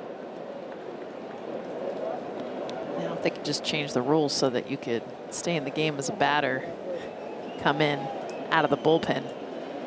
Already seen the Shohei rule as a starting pitcher. It's a bummer that it was written like that, because it really does just seem like whoever sat there at the keyboard and typed it in just didn't think through the consequences of the exact wording. Yeah, because everyone wants it. If you're unfamiliar with it, I'm sorry, Gus. If you're unfamiliar with the rule, it's Ohtani can stay in the game as the DH when he's the starter when he's removed, but it's specific wording for starter, the Ohtani rule. If he were to come into the game as a reliever and the game continued, which the goal is he comes into the game as a reliever, it's to end the game. But in the worst case scenario, team gets to him, extends the game. When he comes out as a pitcher, he's out as a hitter too, just with the wording of that rule.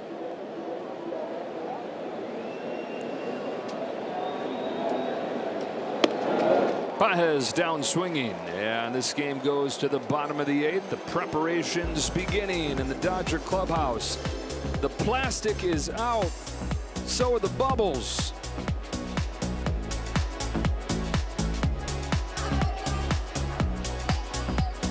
When we finish, plenty of post-game reaction. These are always the most fun versions of Access Sportsnet Dodgers, presented by Mercury Insurance, when they involve a little plastic and a little champagne. Kirsten and Vassay will be in there. Will Klein out of the Dodger bullpen pours in a strike to Perdomo. Nothing like watching David Vassay get champagne in the eyes. Everywhere. Kirsten was telling me yesterday that she'll wear a poncho, but the guys will just literally pull out the poncho and still find a way to get her absolutely soaked.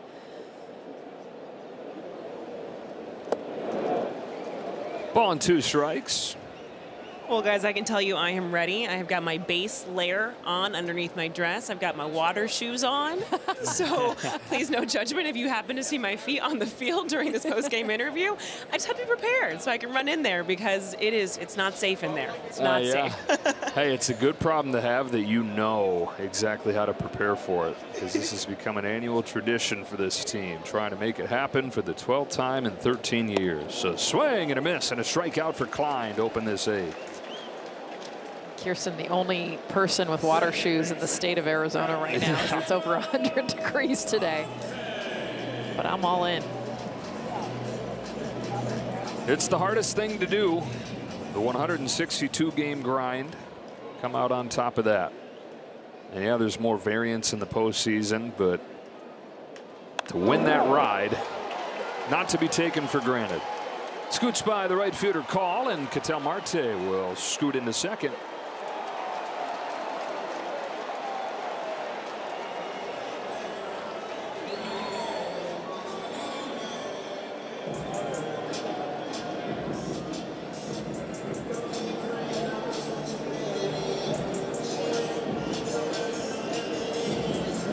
If it ended today, this is how it would look. And again, that 6th seed of the wild card, which is the race that everybody be watching in the National League, will determine who the Dodgers host starting next Tuesday night at Dodger Stadium.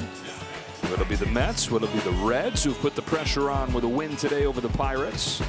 Or can the Diamondbacks recover from this? They go to San Diego from here. It'd be really tough, though, just given the tiebreaker situation. Bouncing ball to first.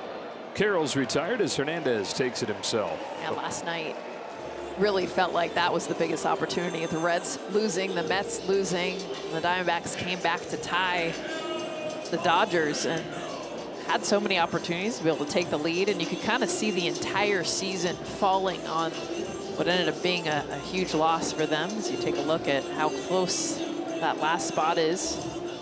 They'd fall to a game and a half back of the Mets, but almost the bigger deal is being a full game behind the Reds, because they lose the tiebreaker to the Reds. They own it against the Mets.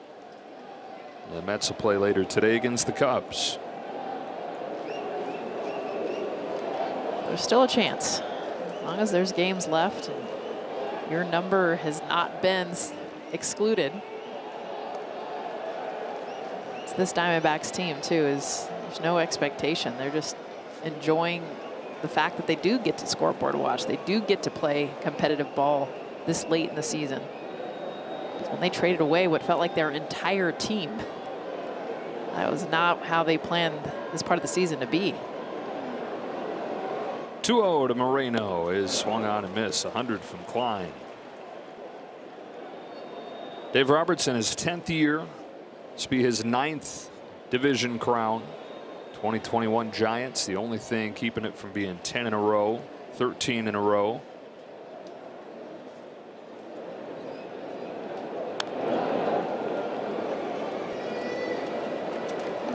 And now will set his sights on a third ring. Trying to become the first team to go back-to-back since the Yankees at the turn of the century. Won it from 1998 through 2000, 3 years in a row, 4 out of 5 years back to 96. How about the National League? Mid-70s? This kind of a National League team went back-to-back. The Big Red Machine. Doc was saying before the game today that this year's given him a new appreciation for why that's been, how hard it is to repeat. Winning the trophy earns you the right to get everybody's best shot along the way. You're already going to get that as a banner franchise like the Dodgers, but when you're the Dodgers and the defending champs, there's a toll to pay along the way of the regular season. Down the right field line, that'll fade foul. And that is that everybody that faces you going to bring their best.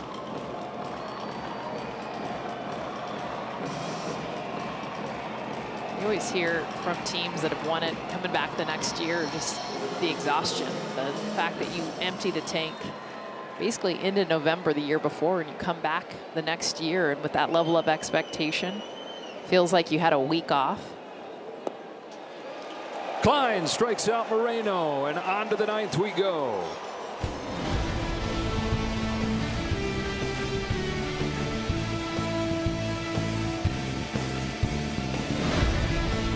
Dodgers are about to clinch this division, and they will be playing next Tuesday at home. So get your postseason tickets.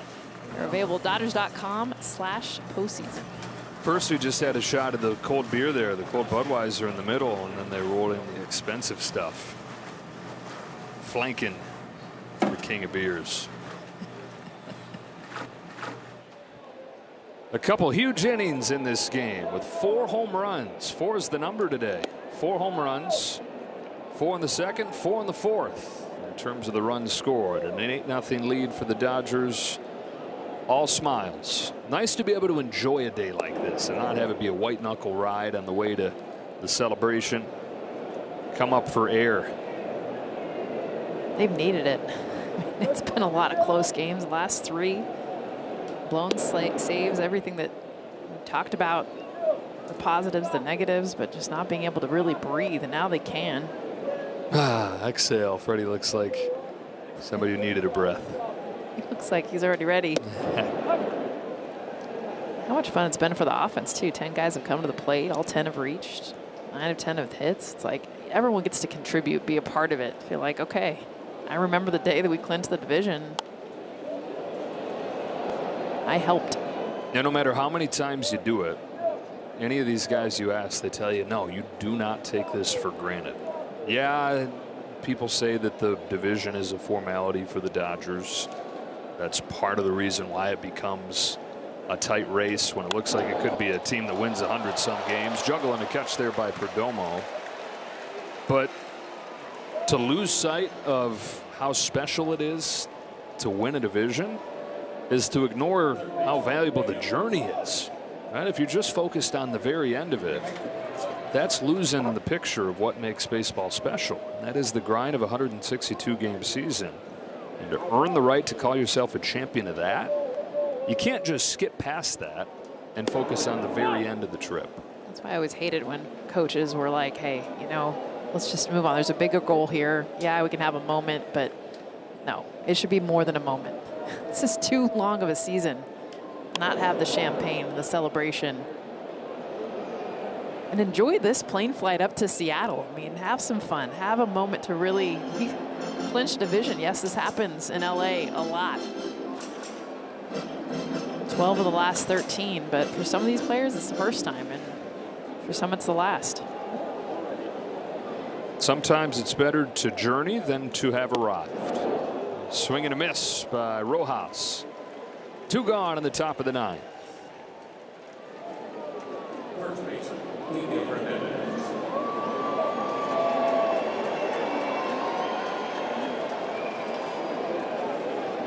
Looks like Anthony Bonda is going to try to get the last 3 outs of this one and begin the celebration.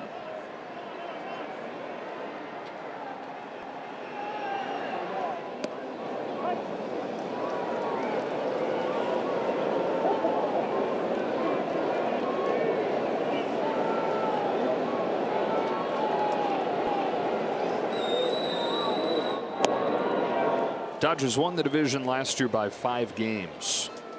Pushed right to the brink by the Padres. Previous years had just cruised, right? At 16 games they won it by in 2023. 22 games they won it by in 22. But then the early exits. And plenty of talk about, well, were you just in cruising in? Was the foot off of the gas a little bit? And then unable to flip the switch going into October. Last year, you couldn't take your foot off of the gas in the regular season. You had no choice but to go pedal to the metal to win the division. And then they did their best through the time off to not lose that. Rode it all the way to a championship. Similar deal here where it's been pedal to the metal right into the final week. 3 outs away, though, from taking a pause and appreciating this journey.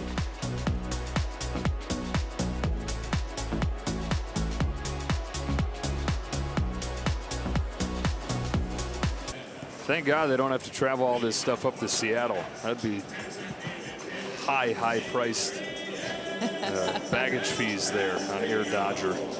It's Anthony Banda to try and finish this game off. Quietly, he's been one of the best relievers in the National League in the second half. A 1.69 since the All-Star break. 5, 6, and 7 coming up.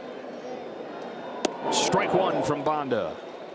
Well, start of the season, it was easy to look and say, hey, greatest team ever potentially. Could they threaten the Mariners' all-time wins record? Not going to get close to that.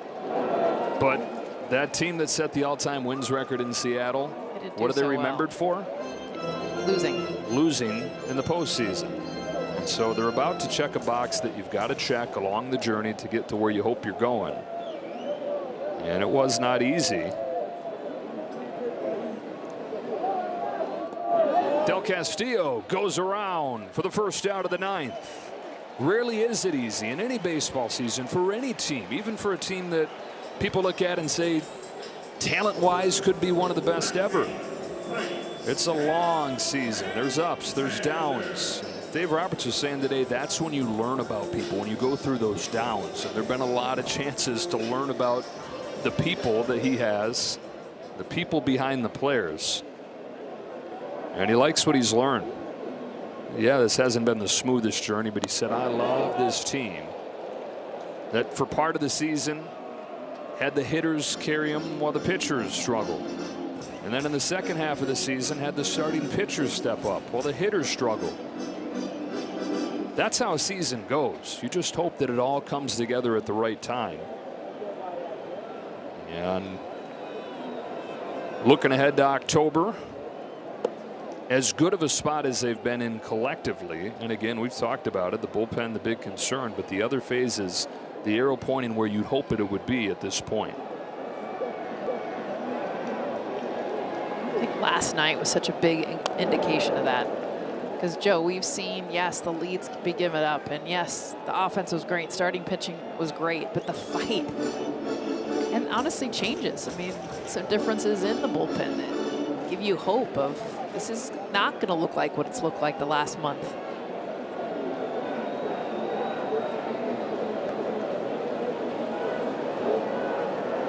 One, two to Blaze Alexander. Shot foul. Man, oh, man.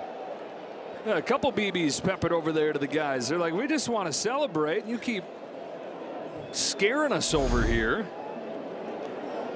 Whoa. Oh, Travis. Hey, Get Trav. Hey.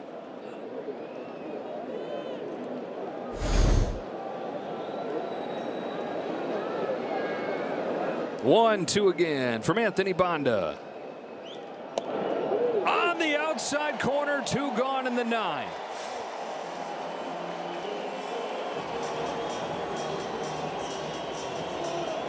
Doc was saying even in the darkest times, those times where you really learn about people, he said we stayed connected. He used that word several times when thinking back to this season. This team stayed connected. And now the hope is that the calluses that you picked up along the way enhance the talent as you go into the postseason, just like it did last year. So they try to do something that hasn't been done in a quarter century, and for very good reason. That is repeat.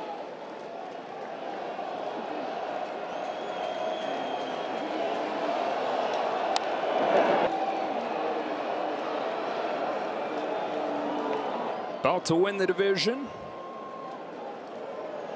And then they'll look to get 13 more wins to, at that point, I think you got to say, cement a dynasty. 13 wins from a third world championship in a 6-year span. 1-1 to Barossa. A little bit low, ball 2. Some of the greatest names that we'll ever see in the sport as well.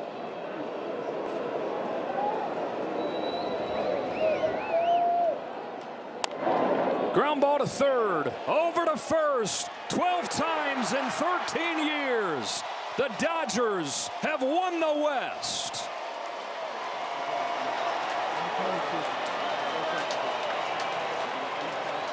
"12 division titles in 13 years, 13 wins from a dynasty."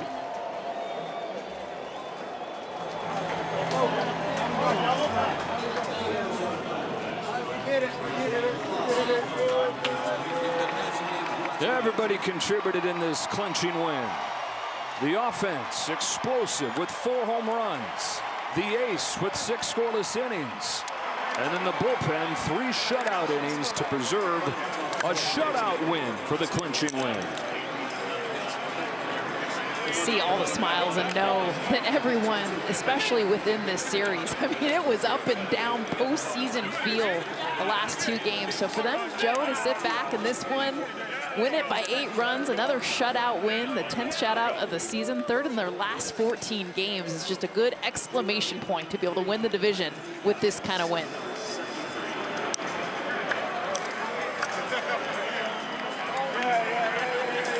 We've got plenty of celebration coverage coming. Get your masks ready. Get your ponchos on. Your water shoes, Your Kirsten. water shoes if you got them. John, gonna be a fun day to enjoy this all. Take it away, buddy.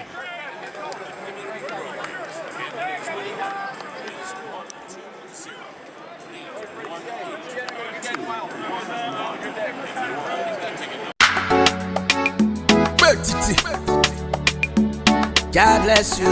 I'm up on this one again. No. Double pro. I met this girl last December. Her name na Monica. She sent me her picture from Twitter.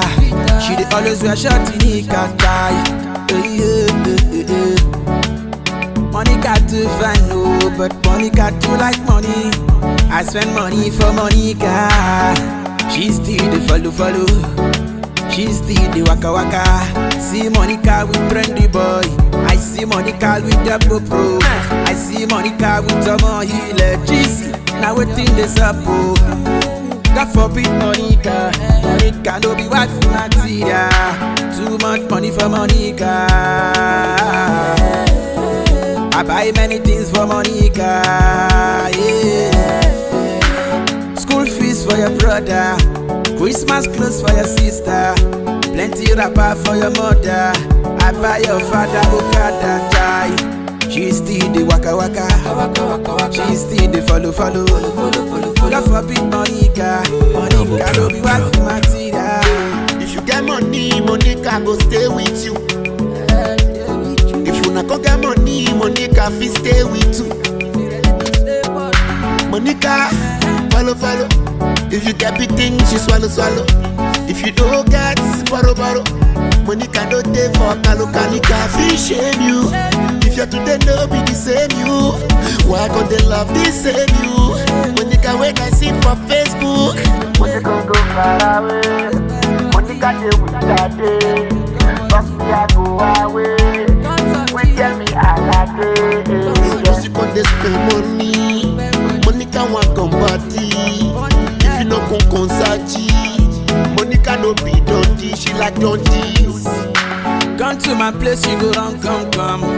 I swear she go run, come. She see me take out money, she go shake bum. She go shake bum. She dey pepper for mat like say I lick dum-dum. Like say I lick dum-dum. She do like skin that she know they use condom. I swear she know they use condom. Monica, oh, Monica go kill the best, yo. too much money for Monica. I buy many things for Monica. Yeah. School fees for your brother, Christmas clothes for your sister, plenty wrapper for your mother. I buy your father Okada. She still the waka waka, she still the follow. God forbid Monica don't be wife material.